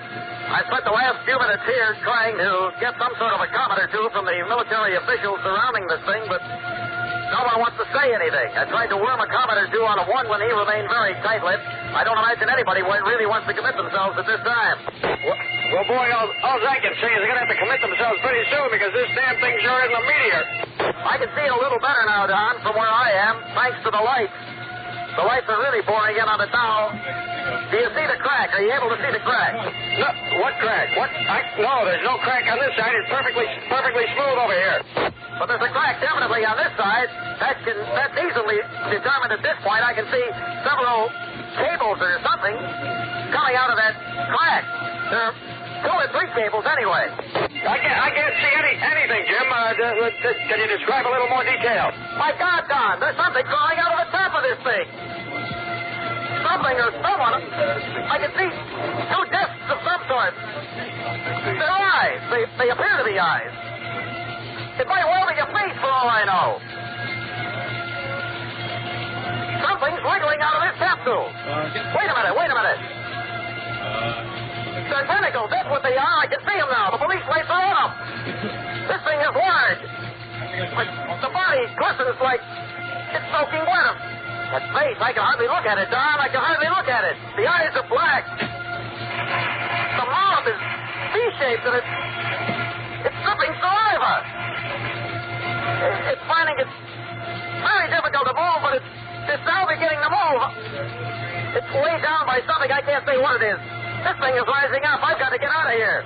The crowd's moving back. I'm moving back. I'm getting out of here. I can see it now. I can see it too. Oh my God. This is 393, Jim. Just what is going on out there? Now let's get coherent. Let's cool down. Jim, what's shaking? Hank, I'm not falling. This is it. There's some sort of a monster of sorts. Not too far from where we're standing right now. We've had to get out of the immediate area. We're moving back as far back as we can possibly move. Jim, can't you get to Professor Moore so we can get some facts on this thing? Hank, I tried to talk the professor out of moving up, but he managed to talk some Army lieutenant into approaching this thing. The lieutenant himself is carrying some sort of a pole, and this pole is a white handkerchief. And he and the professor are now approaching this monster of... Good God almighty, they've been hit with some sort of a red beam. They're burst into flames. The professor, the lieutenant. We're getting out of here. We gotta get out of here. The red beam is going all over the place, picking on people. One by one, the bodies are all over the place. 393 to Jim Fagan. Just what is going on out there? Jim, come in, Jim. What's going on? Hank, this is Don. I'm on the other side of the crater. I can see Jim from where I'm standing. He's running away. What has happened is this thing has shot out a laser type beam, and it's killing people right and left. People are now stampeding over one another, trying to get out of its way. It's climbed down onto the side of the crater, and it's starting to come up over the top on the other side. I can see that beam shooting all over. It's a red beam, and the people are bursting into flame instantly. That's got Jim. Oh no, it's got Jim. Oh, it's got Jim. I'm going to run over and see if I can help him out to see what happened. You're going over to help him, is that right? You're going over to help Jim, is that right? The way here you were. That's right, Henry. I'm going over to see if I can do something for him. I don't know how badly he's hurt. You're going Tell him to get out of there. Tell him to go help Jim. Tell him get back. Get back. Don't go, Don. Get out of that area. Hank, you want me to move back? I want to go over and see if I can help Jim. Don, this is Jeff. Forget about Jim. If he's been stabbed, just forget about him. Get back away and stay as safe as you can. Keep close contact. We understand that the Army is on the way out there. We'll be handling it from here. Stay in tight communications. Do you read me? Do you read me over? Shouldn't I go over to Jim? Forget it, man. Get back out and stay out of the way. All right, I read. I'm moving back. Henry, pick it up and fill in for enough time for Don to get established out there. This is Henry Brock in the KB newsroom. KB Total It's News. been reported that a spaceship has landed on Grand Island. That's a confirmed report. It's believed that the extraterrestrial beings in that vehicle are Martians. KB Total News still has Don Lancer on the island. And we have late word that a command post has been established by the National Guard on the island. Henry, Martial law in Erie and Niagara County has also been rumored to be established. There have been rumored landings, though unconfirmed, of some more capsules in Toronto, Oshawa, Erie, Pittsburgh, the Finger Lakes area, Bradford, and in Dunkirk. Henry, I have a guy on the phone right now, Constable Petrie from the Ontario Provincial Police right at the moment. Constable Petrie, you say that you have a report You do. You do have a report. And where's it coming from? From in the Oshawa vicinity. Who, you got 2 raccoon hunters in Oshawa who are out hunting late at night and discovered the capsule in the swamp. Has it opened yet? Is there any sign of any activity around it? There hasn't been. And what action are the Canadian authorities taking? I see. They are going on the way. There's nobody been hurt as yet? No injuries in that particular area. How about the Toronto landings? You have no confirmed reports on that yet. I see. Okay, thanks very much, Constable Petty. A report from a constable in the Ontario Provincial Police that a couple of hunters spotted a capsule in the swampy area out there while they were out hunting, and military authorities are on their way to clear that up. Here's a couple of other things. You mentioned the martial law, right? That's a confirmed report from the governor. This bit about the explosions on Mars, you want to take that and I'll grab the phone. Yeah, these explosions on Mars are believed to be associated with the landings on Grand Island and in other areas of the country, but there is no scientific confirmation. We've just gotten word that Don Lancer has made his way to a sheriff's command post on Grand Island and should be ready to report in just a few moments. Jeff Kay says that we have a confirmed report that there have been 46 persons wiped out on Grand Island as of this time. Niagara Air Force Base, we understand, has been put on alert. They're already scrambling aircraft, both to check out the landing in Grand Island and to provide some air support for them, in addition to trying to get some people down to these other areas where the landings have been spotted, where they're all within our flight range, so that we may have some confirmed reports from Niagara in just a very short time. We understand that Don Lancer is about ready to file a report from the island, and we switch now to Don Lancer. Well, all right. Now we've finally hit a few seconds to get ourselves oriented here, and I've managed to get to what I've considered to be a safe distance away from the crater. At the present moment, troops have been moved up about maybe 200 all told. They're ringing the crater at a safe distance, maybe 100 yards away from it. And overhead, a lot of jets have been flying back and forth. There's a helicopter that's been hovering, stationed itself off to my right above a clump of trees, not directly over the crater itself. Earlier, the creature that had come out stopped about maybe 100 yards away from the edge of the capsule and suddenly went back in. The capsule is still open. At least it was open when I was up there maybe 5 minutes ago, and I don't think it's closed yet. Wait a minute. There's one jet that seems to be making a pass. It's coming in low now. It's fired a rocket. There's a terrific explosion in the crater. Smoke is billowing up. Heat it is intense. I can see flames flickering from here. Apparently that rocket pass has done absolutely no good. You can still hear the sound, I think. I can hear it from here, and it's still just as loud as it has been since we first got here. Here comes another jet, another pass being made. 2 more rockets have been fired into the crater. Another terrific explosion with smoke billowing sky high. It doesn't seem to have done anything at all to this thing in the crater. There's no sign of light. Wait, there's some activity. There's something going on. Here comes. It looks like a bowl, a silver bowl, turned upside down, with long, thin legs on it. It's rising into the air. It's huge. It's about 50 feet in the air. What is this thing, Don? Can you describe it, a little more detail on it? What is it? Henry, the only thing that I can tell you is it looks like a flying saucer with long, stilty legs, and it's moving at a fantastic rate. Here comes the jet. The jet is making a pass on this thing, on this saucer. It's fired its rockets. The rockets bounced off. They bounced off. They've exploded right in midair. It's shooting at the jets. It got one jet. It's passing back. The beam is continuing. It's passing back. It just cut another one. It cut another one right in half. It blew up right in midair. And it's coming in this direction. It's moving at a fantastic rate. It's like a huge monster. It's plodding along on these long legs. It just got the helicopter. It cut the helicopter in half. It has crashed into the treetops. I'm getting out of here. I'm moving on. This is Don, I'm off. Right, Don, right. Just get off the island. Get off immediately.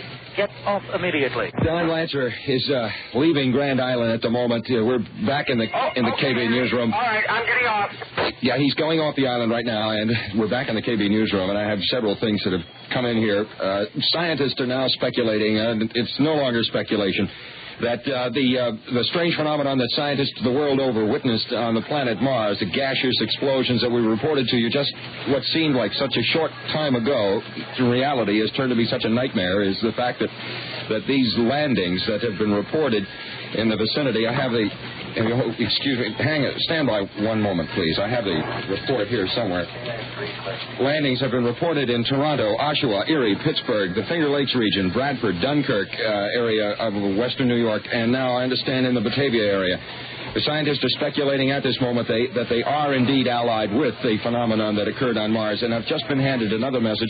A report from Grand Island says that National Guard, Regular Army, U.S. Air Force, police, and sheriff's deputies numbering in the vicinity of about 1,000 men have almost been totally destroyed by a single fighting machine from what is believed to be a planet Mars. There are approximately 20 survivors. The rest remain trampled by this huge metal feet of this Martian fighting machine or cindered by the heat ray. And at last report, we understand that the charred body of Jim Fagan was discovered on the island. Another report in that further explosions are now being witnessed by the Judrow Bank Observatory in England on the planet Mars.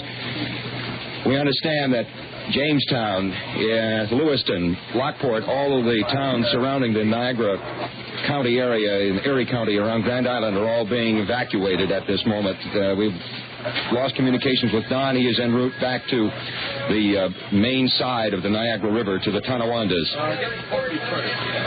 Just a moment, please. I'm sorry, say again? We have a report from Tonawanda in just a moment. Stand by one, please. Is this a line for the Tonawanda report? Hello, who's there? Hey, Jeff, this is John. John who? Irving.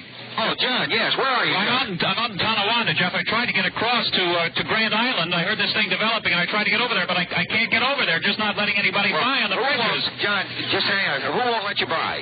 The National Guard. They're over there. They're trying to do something. I think they're putting mines up on the bridge. They look like mines. Mines on the bridge? Yes, on the bridge. Are they going to blow it?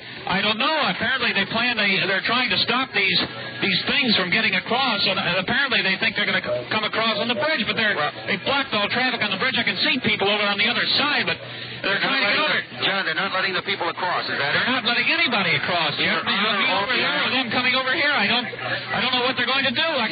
John, either on or off the island. No, nobody. On or off. The island is completely sealed off. What's the military up to on your... Where are you now? On the river road? Along River Road here, and the Ashland oil tanks here, the refinery. The Guard is just establishing a perimeter here. They're trying artillery units. I've never seen artillery units like this. Huge cannon being established around here, and there are hundreds of troops coming in. They're just coming in in scores on trucks and everything they can get together, apparently. I've never seen so much military force in one place in my life. Have you seen anything of any of our mobile units? Because Lancer was on the island. I haven't seen a thing, man. I just haven't been able to get across there. They're blocking. They didn't even press credentials. Nothing was good. They just wouldn't let me over there.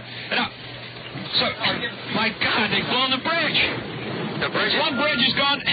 It's down in the river. It's like something I've never seen it. What about John, were there any people on the bridge when it went? There were some on the other side. They were trying to get over on the far side. I don't know what. Now people are jumping in from the other side. They're trying to swim the thing. They can't swim that river. John, jumping into the river? They can't swim that river. The rapids are sweeping in right away. I've never seen anything like this. John, just... The river... I don't believe it. The bridge is gone now the other side. The other span is gone, too, and there were people on that span. They just blown it up. John, just take it easy. Take it easy. See if you can try and find, some sort of a command post to see if you can find... There's no place to go. They're trying to move me away now. Wait, hang on a second, Jeff. Please, let me on a report. I'm trying to report. Will you please? John, please, officer.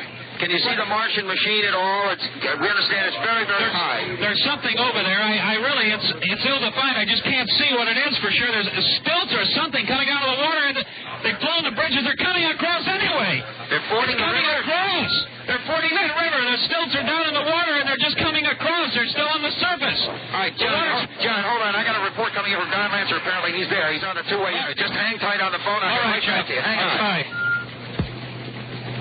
John Irving of TV News, and he'll be standing by out at River Road. We have a report now from Don Lancer. Henry, give it to Don live.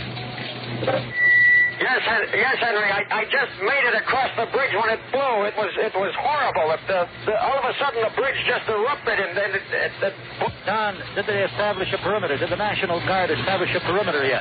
Yes, Henry, it has. There's a large perimeter, a lot of men and heavy artillery around here. I've never seen such artillery before in this area.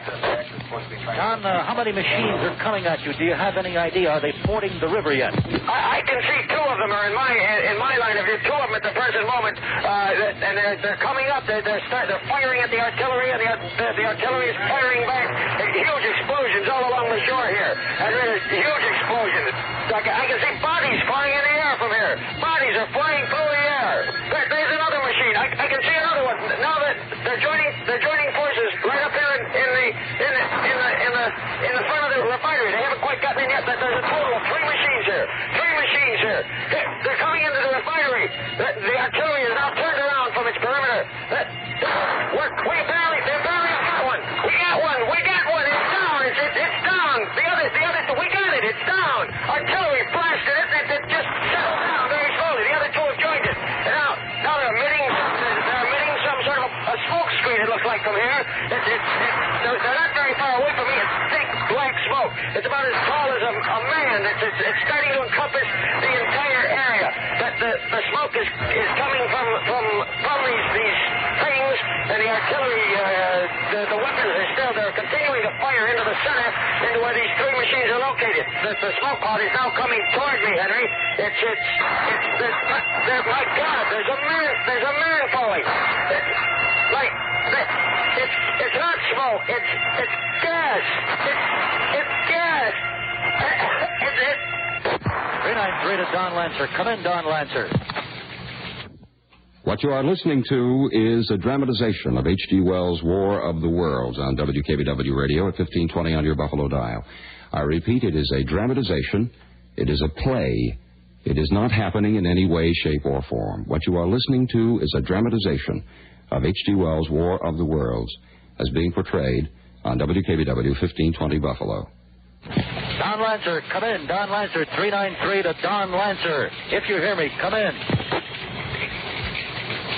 393 to Don Lancer. If you hear me, come in, please, Don. This is a dramatization.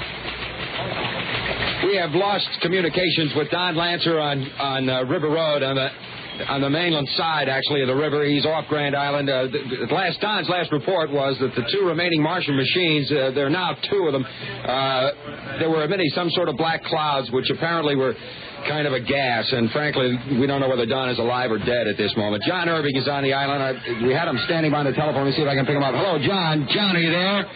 Hello, John Irving. Come in, John. John?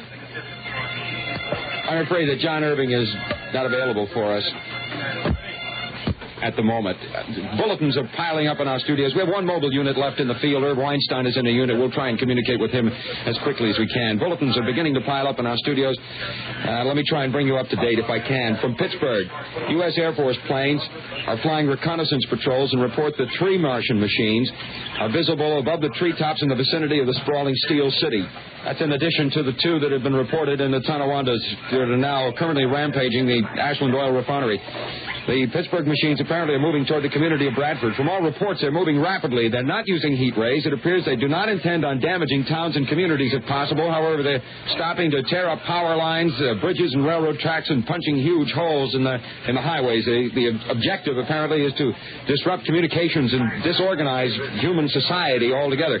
Air Force scout planes have reported further sightings. Martian machines reported to be three in number, moving toward the city of Buffalo from Erie, Pennsylvania. Scouts report that the machines are moving with great speed, and military authorities feel that they are perhaps attempting to link up with the machines that have landed in the Buffalo area. A further report from the Battle of Grand Island to bring you up to date there. There were 20 survivors after a force of 1,000 men attempted to contain one machine there. They forded the Niagara River. Army field pieces destroyed access bridges to the islands. People have been jumping off the side of the Grand Island side of the banks of the river there and being swept over the falls in an effort to get away from these machines. The bridges were destroyed despite the facts that little of the population of the island was able to get off the battle. You have something for me, Dan? You have something for me? What have you got? Yeah, Jeffy. Yeah, I can hear you. Go ahead. Jeffy, look at the teletype. The Dunkirk teletype. Look what's coming in on that teletype. All right, let me get the mic over there. Let me just move this mic over here for a second. I have a report coming in. Apparently, there's an open line from Dunkirk on the UPI machine. The fellows have done a tremendous job tonight keeping us up to date on what's going around. I am the last man in the city. This must be from a UPI operator there in Dunkirk. Everyone seems to have fled the city, and they are gone or they are dead from the gas or have been crushed. They are coming closer now and heading toward me. They're very close now. I can't make it out. It's getting garbled again. There it is. They're getting ready. The message is ended. It comes from a UPI operator in Dunkirk. Hold on just a moment. Hey, Jeff, Herb's on a two-way radio. Okay, thanks, Norm. Ladies and gentlemen, one moment, please. We're getting a report from Herb Weinstein on the two-way radio. Hold on, please. Herb Weinstein, the base station. Anyone read me? Yeah, Herb, this is Jeff Kay. Am I glad to hear your voice? Where are you now? Jeff, I'm up on top of City Hall at the Communications Center. It's very eerie. The whole place is completely deserted. People apparently took off quite a while ago, and it's really a mess. Yeah, I can well understand. There's only two people here at the studio left, just myself and Norm Schrud, and he's heading home to his family, and you and I are it. You're the last guy out in the field. The rest of the guys, both TV units are dead, and both the radio units have been knocked off. What's your status? You know what? Have you got a match? I'm looking for a match for 30 minutes for this lousy cigarette, and I can't find one. We got real problems. Listen, I hope my guys are all right. I hope it's only a communications problem. Have you heard anything from them at all? Nothing at all, Herb. Nothing at all. Not since the battle at Grand Island. I know Lancer and Fagan are both dead, and I got to assume that the rest of the crew is gone too. Jeff, I tried to get to the island, but it's just impossible. It's just an impossible situation. You just cannot move. People are desperately trying to get out of the city. I don't think they quite know why they're leaving or where they hope to go. Information to the studio here with the teletypes and the phones and all that has been very, very sketchy, Herb, at this point. We do know that the Grand Island bridges have both been blown in an effort to keep the Martian machines on the island that landed there on the island, but they were able to ford the river. We're getting just bulletins from all over the place. I understand that ships off the west coast of the U.S. have been diverted to coastal ports in Washington, Oregon, and California to take refugees off there, abandoning the towns, Los Angeles and San Francisco, and there have been no sightings out there yet. It seems as only the East Coast has been hit. Can you see anything from where you're at? Yeah, I can get a pretty good view of the area from here. As I look down at all the main arteries of the city, as I say, it's just one big mass traffic jam, and nothing is going anywhere. And the cars are just standing still. It's almost like looking down on one of these toy cities. There's nothing moving. It's eerie. That's all I can say about it. I know what you mean. We just received a report. We got a report a few minutes ago from Dunkirk, which from the top of the building you might be able to get a look at because these things are awfully high. From Dunkirk, there's supposed to be a couple of machines there. East Aurora has been abandoned and is occupied, as I understand it, by Martians, and it looks like you and I are the last two news guys that are moving right now. Can you move that mobile unit at all? Can you get back into it, move it around? Oh, can't move at all. Frankly, I was lucky to be able to get out here and get up here. Wait a minute. I hear something. I'm not quite sure what it is. Wait a minute, hold on. I can hear the sound too, Herb. We've been listening to it all night long. It's the machine. We understand that in addition to all the confusion that the refugees are causing, that they've been knocking off communications. But one of the interesting things about this is that they haven't been knocking down houses if they can possibly avoid it. I don't know what they're trying to accomplish. Apparently they're more interested in knocking out communications and power systems. Jeff, do me a favor, will you? Yeah, go ahead. Call my wife and tell her I'm okay, would you please? Will do, as soon as I can.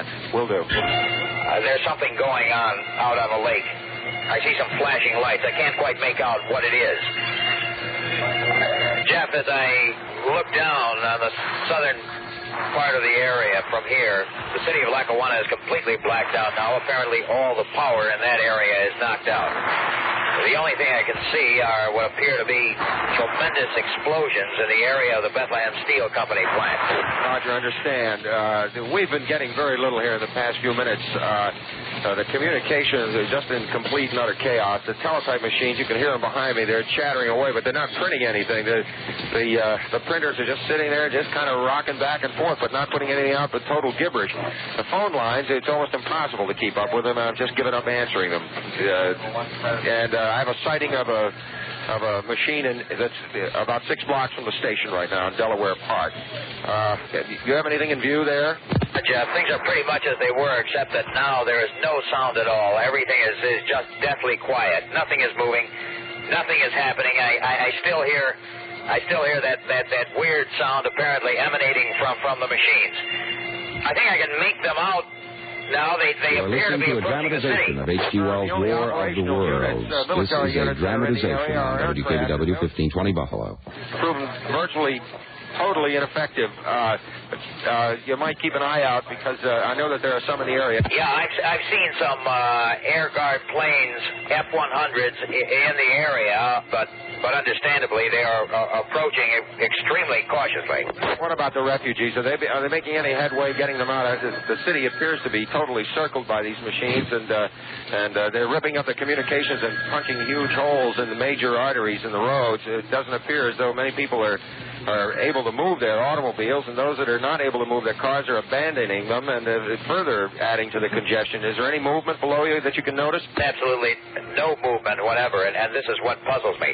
The cars are stopped. I would have thought that people would have gotten out of the cars and tried to make it away on foot, but absolutely nothing is moving. There appears to be a gaseous kind of material spreading out over the cars. I'm not quite sure what it is. That probably is gas, and it's very, very lethal gas. It was reported to hug the ground very, very closely. They used it up at the Battle of Grand Island when they forded the river there. That's how Lancer fought it, and John Irving, too. You want to be careful and stay high if you can, because that stuff stays close to the ground unless the wind lofts it up. Jeff, they're coming on. I can see them now. I can see them now, Jeff. There are maybe 50, 100, 1,000. I really can't tell from here. The Air National Guard planes are trying to get in on them, but apparently they're being picked off by laser beams. The planes are just exploding in midair. They've started to move. They've started to move into the downtown area. I can see one coming in off the area of the thruway. Jeff, they are moving fast. Yeah, they move very rapidly. Unbelievable. This thing is maybe 50 feet high. A huge steel body and long legs, almost goose stepping. There's one. I can look right down on it right now in Niagara Square. It's in Niagara Square right now. That's it. Right. Yeah. Check. All right. Be very careful. Can you give me a good description? Jeff, it's extremely difficult to describe this thing. It's like nothing I've ever seen. Wait a minute. Irv, are you there? Irv? Jeff, it has just knocked the communication towers off the telephone building. Irv, be very, very careful now. They've been after communications all night. That's what they've been destroying all the way down the line. You're in the communications center there for the county in the city hall there. You better get out of there as quickly as you can. That's all right. I'll be all right. I just want to say, Jeff, it's turning my way. Irv, can you hear me? KK393 to KH2586. Can you hear me? Irv, can you hear me? Oh. Irv, please. Irv, answer me, Irv. Oh, even this thing has gone dead. Weinstein is out, and I'm out, and I guess I'm the only one. KB News.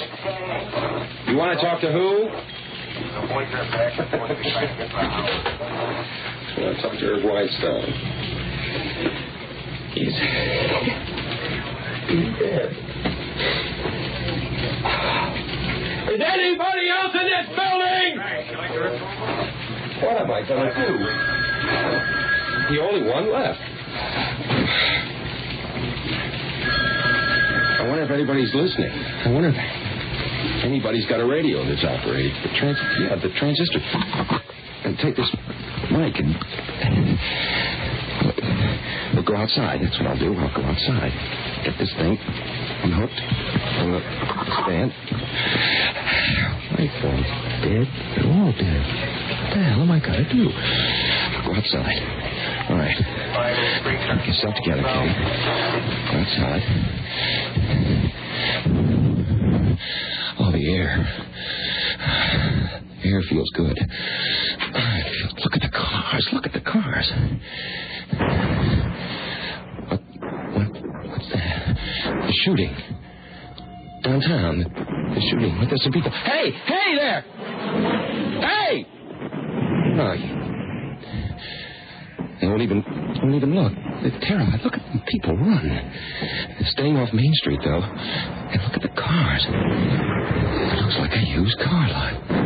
God.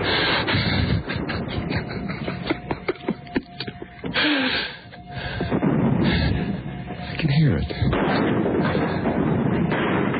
They're shooting down there. Oh, what a good it'll do. I can see the smoke.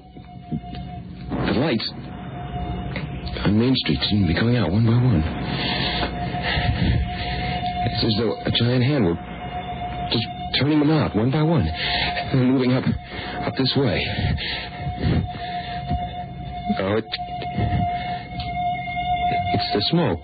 The smoke that's obscuring.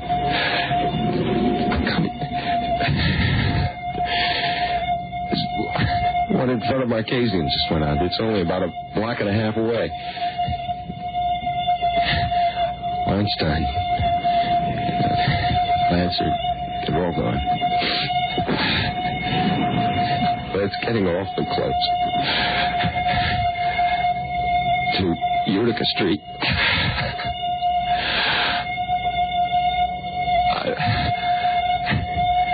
I don't want to. The lights. They're all... lights are all going out.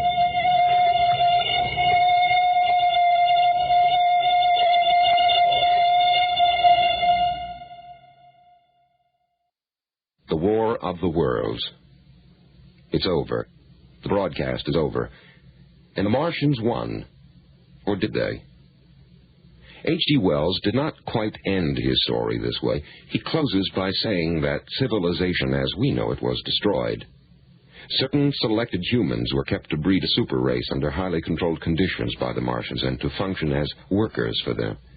But the Martians, having accomplished their purpose of disrupting civilization, fell prey to the thing that we humans deal with day in and day out, the common cold. Yes, the Martians caught colds. They were attacked by bacteria of all forms, and having no resistance, succumbed. Our scientific knowledge has opened new vistas for mankind, and yet tonight we presented a picture of complete and utter chaos. It was a play. You all knew it. But you must have been wondering, what would I do if it were really happening? Think about it. You're listening to The Glowing Dial with your hosts, Big John and Steve, online exclusively at glowingdial.com.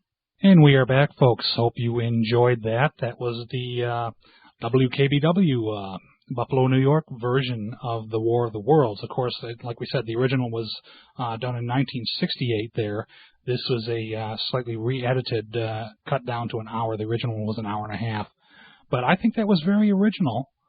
I mean, you can tell there were spots where they were almost going word for word from the original script. Well, they probably couldn't change it too much, without really recognizing what the idea, Not they couldn't change it. I think they wanted to stay as true as they could. Mm-hmm. As Jefferson K. said in his opening narration, they wanted to stay as true as they could to the original Howard Koch script and the original idea. They just moved the location from Grover's Mill to Grand Island, of course. Mm-hmm. So we hope you enjoyed that. We hope you enjoyed our 65th anniversary tribute to the War of the Worlds Panic broadcast, the broadcast that shook the nation and made a household name out of Orson Welles, made him famous or infamous. And eventually made him as big as a house. Well, that's true. Drank too much of that wine, I think. He will drink no wine before it's time. That's right. But, of course, we want you to remember, folks, that what you heard here, the Mercury Theater and the WKBW version, that was not actually happening, of course, folks. It was only a play, despite the fact that half the country at least in 38, flooded the switchboards of CBS in 1968 and 71. Even. They still got a lot of calls, but it wasn't half the country, though. But it was still very surprising. Yeah. There was that many people that called in and really thought it happened. I can't believe that people could be so hokey to think that was a real event, even as far as recent as 1971. This happened again, believe it or not. I don't know if you remember these or not, but I have them in the video collection here. The Glowing Dial Video Archives. Well, that doesn't make sense, does it? No. The Glowing Dial Video? The Glowing TV Video Archives? No, whatever. No. My Video Archives, I have these. 2 TV movies. One called Special Report, which was done the same style. They took the basic premise, the basic idea of doing like live news reports, and it had something to do with this ship in Charleston Harbor where these scientists had a nuclear device on it, and they were threatening to explode it. But if you ask me, it was a fake. It's always a fake news organization. I mean, it could have been CNN. They could have used NBC News, but it's some like world headline news, something you've never heard of. And that suffered makes a little it sort bit, of a little suffered a little bit with yeah. that. And the 2 anchors that were reporting these things really overacted. They didn't do it realistically. They hammed it up. They hammed it a little bit when they're getting emotional and crying and choking up, and to me, it was just a little overdone. But every commercial break, they had a disclaimer. And yet, the network got phone calls. The local affiliates got phone calls. People turned the commercial breaks off, apparently, or something. And there was another one called Without Warning. Mm-hmm. I don't know if this necessarily got any phone calls or anything, but this was about a meteor heading toward Earth. And it turns out, and this was done, live news broadcasts and everything, and despite the fact that it's constantly interrupted with commercials, if something like this were actually happening, the network bumps all commercials. Let me tell you, to stay with something this big, they're not going to interrupt it with Playtex commercial or something like that. Because they'll definitely get their advertising back with all the awards they win for their news broadcasts. Yeah, well, in return. This was done a little line, more realistically, and it had kind of an alien. It turned out there were thousands of these things, and it was like an actual invasion, and that's the way the film ended.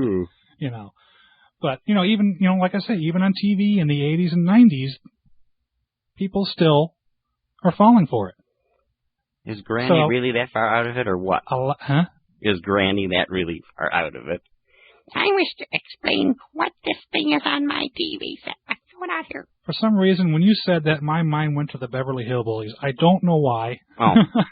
I'm just thinking a Granny, not particularly that Granny. Oh, well, all right. Something's on her TV set that she doesn't know and can't explain, so she calls the station complaining. Well, fine.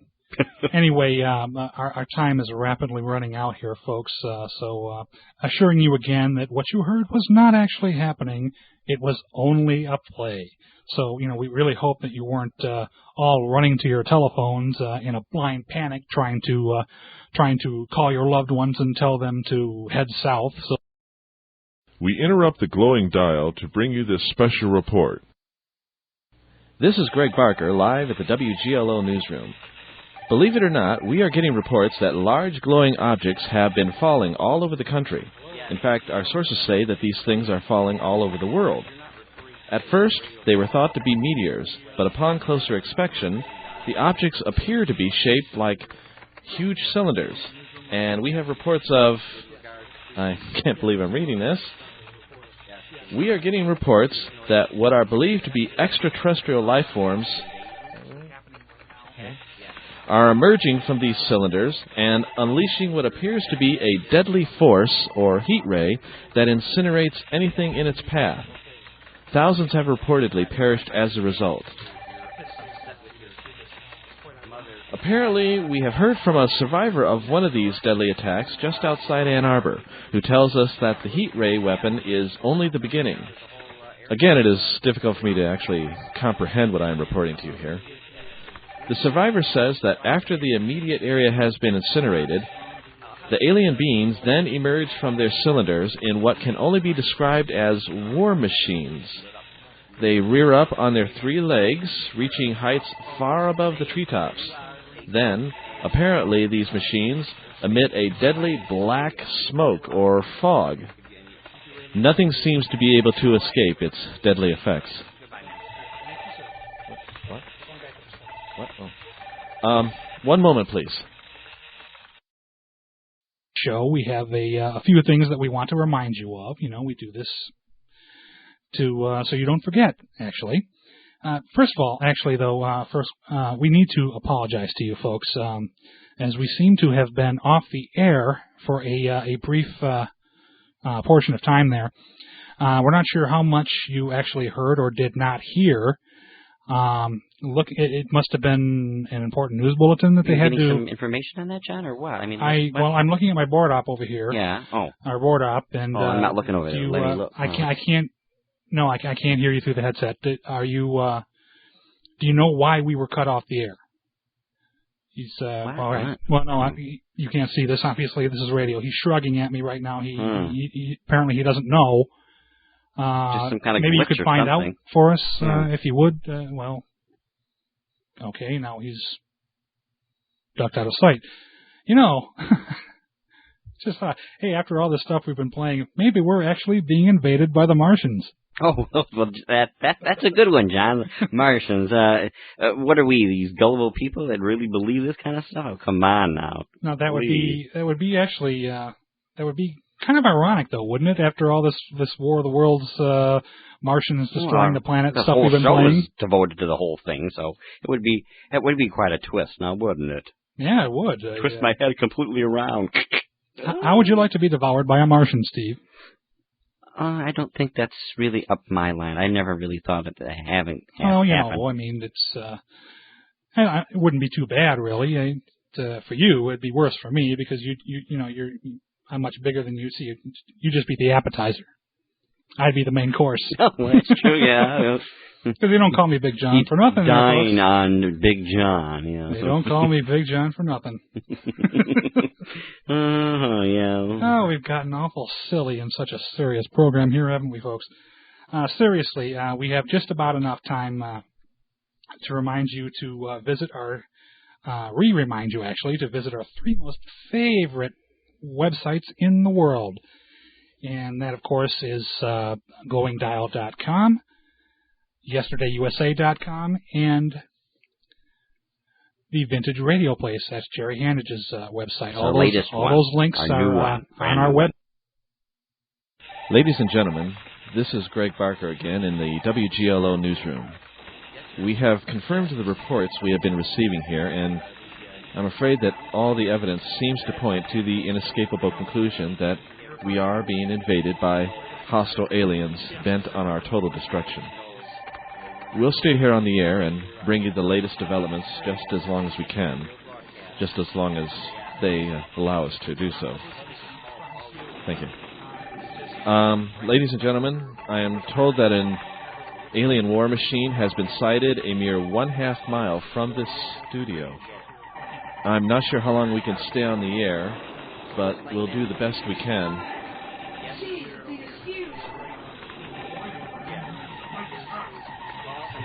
You'll have to excuse us, ladies and gentlemen. There seems to be a bit of commotion here in the background, as you can well imagine.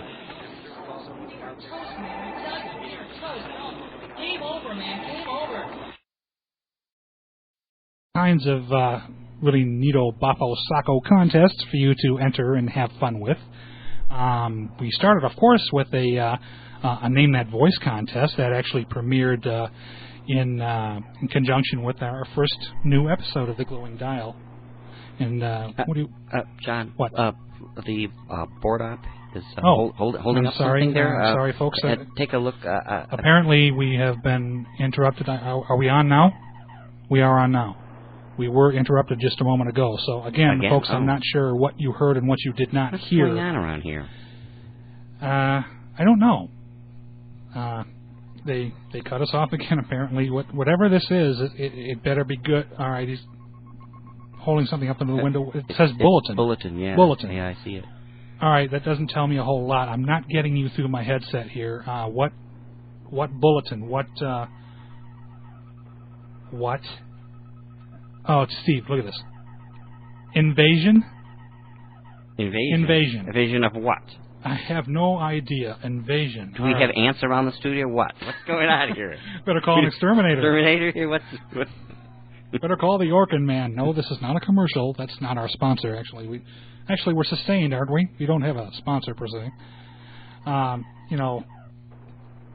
right, he's just gesticulating to us out there.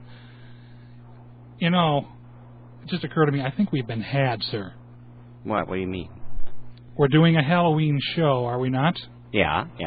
About Martian invasion, right, War of the Worlds? Yeah, the whole show's devoted to that. I think they're playing a practical joke on us here. Oh, the guys in the studio here? Yeah, and let me tell you... That's a good idea. That's... Wait a minute, hold on. Do you hear that? What's that weird noise? All right, it's not our equipment. Are you sure? Is that coming from the board in there? I don't think so. No. I can't make out what that is. It's a weird sound. I don't think I've ever heard that sound. What is that? All right, is it coming? All right, no, it's not coming from the monitor speakers. This could be part two of the joke. I hear something coming. It sounds like it's coming from outside, John. Outside the studio. It does. Either that or they've hidden some speakers around here somewhere. I don't see where it's having what? It's having some backfire on us or something? Or? No. I look around here. I don't see, and they're not coming from our monitor speakers. Resonation of some sort. I'm not hearing it through the headset. Are you? No. It's not coming from the board then, obviously. No, but I can still hear it, even over the headsets that I have on. That's weird. All right. They're good. Mm-hmm. They're good. Okay, I guess it's Get Big John and Steve Day, huh? All this War of the Worlds Martian talk, and now they're trying to make us believe that it's going on. See, tain't funny, McGee. We're not falling for it here, because quite actually, this is not funny anymore, guys. Whereas my board op has disappeared again. This isn't funny anymore. I don't appreciate this. Steve, we're trying to do a show here, right?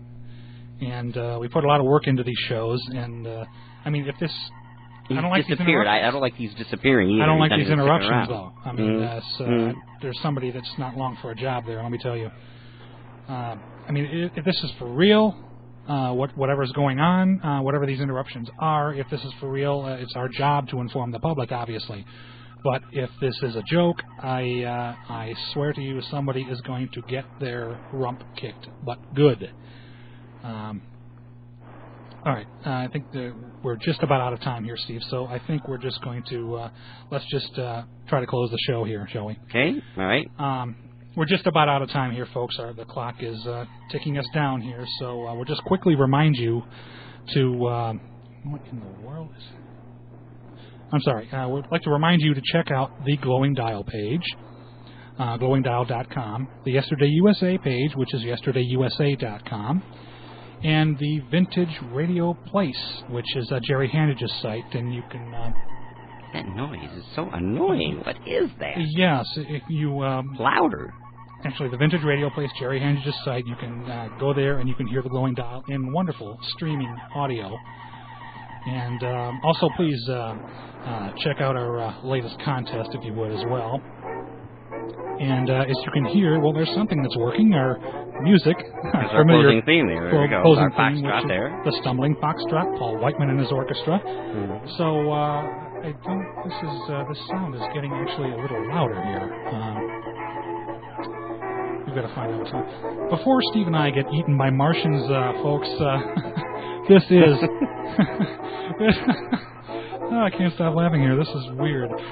This is Big John and Steve saying, keep a positive thought, keep looking up, keep watching the skies, and we will see you on the radio, hopefully. Bye-bye for now.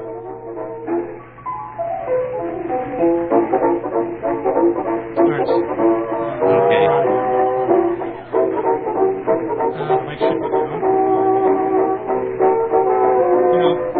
gather your stuff. Oh, okay. Take a look in the corners here. You don't see any extra speakers. Nothing out of the ordinary, John. No, everything looks like it's normally running here. So I don't know where that noise is coming from.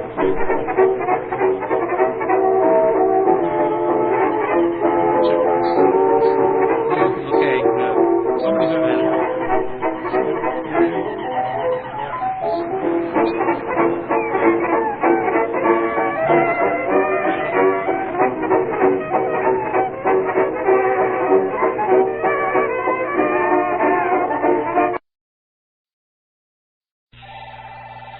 Greg Barker here once again, folks.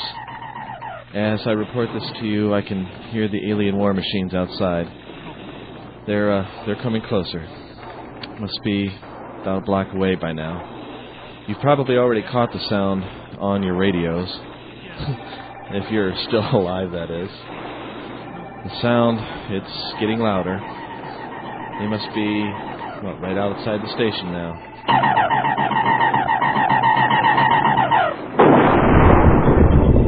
Damn! The whole place just shook with that last blast. I can hear the weapons. Damn, it sounds like the whole world's coming to an end out there. Part of our station has been blown away, and I can... Got who?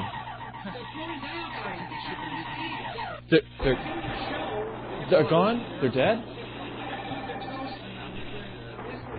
Okay, let me get out. Ladies and gentlemen, I've just heard that Big John and Steve of the Glowing Dial were apparently killed in that last blast you heard.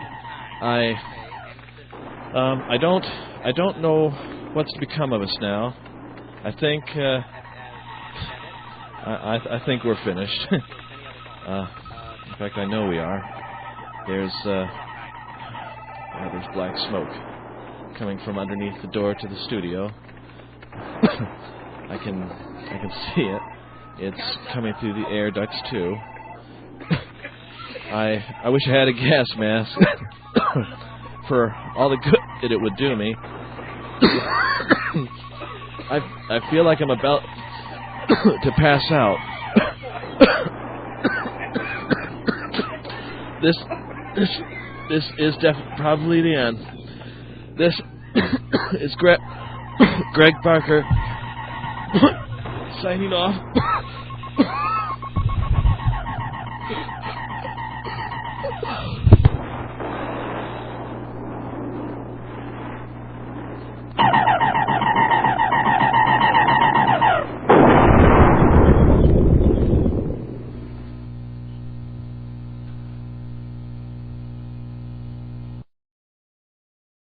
This is Big John, folks, here to assure you that the startlingly realistic news bulletins you just heard were the Glowing Dial's own lame attempt at cashing in on the War of the Worlds phenomenon.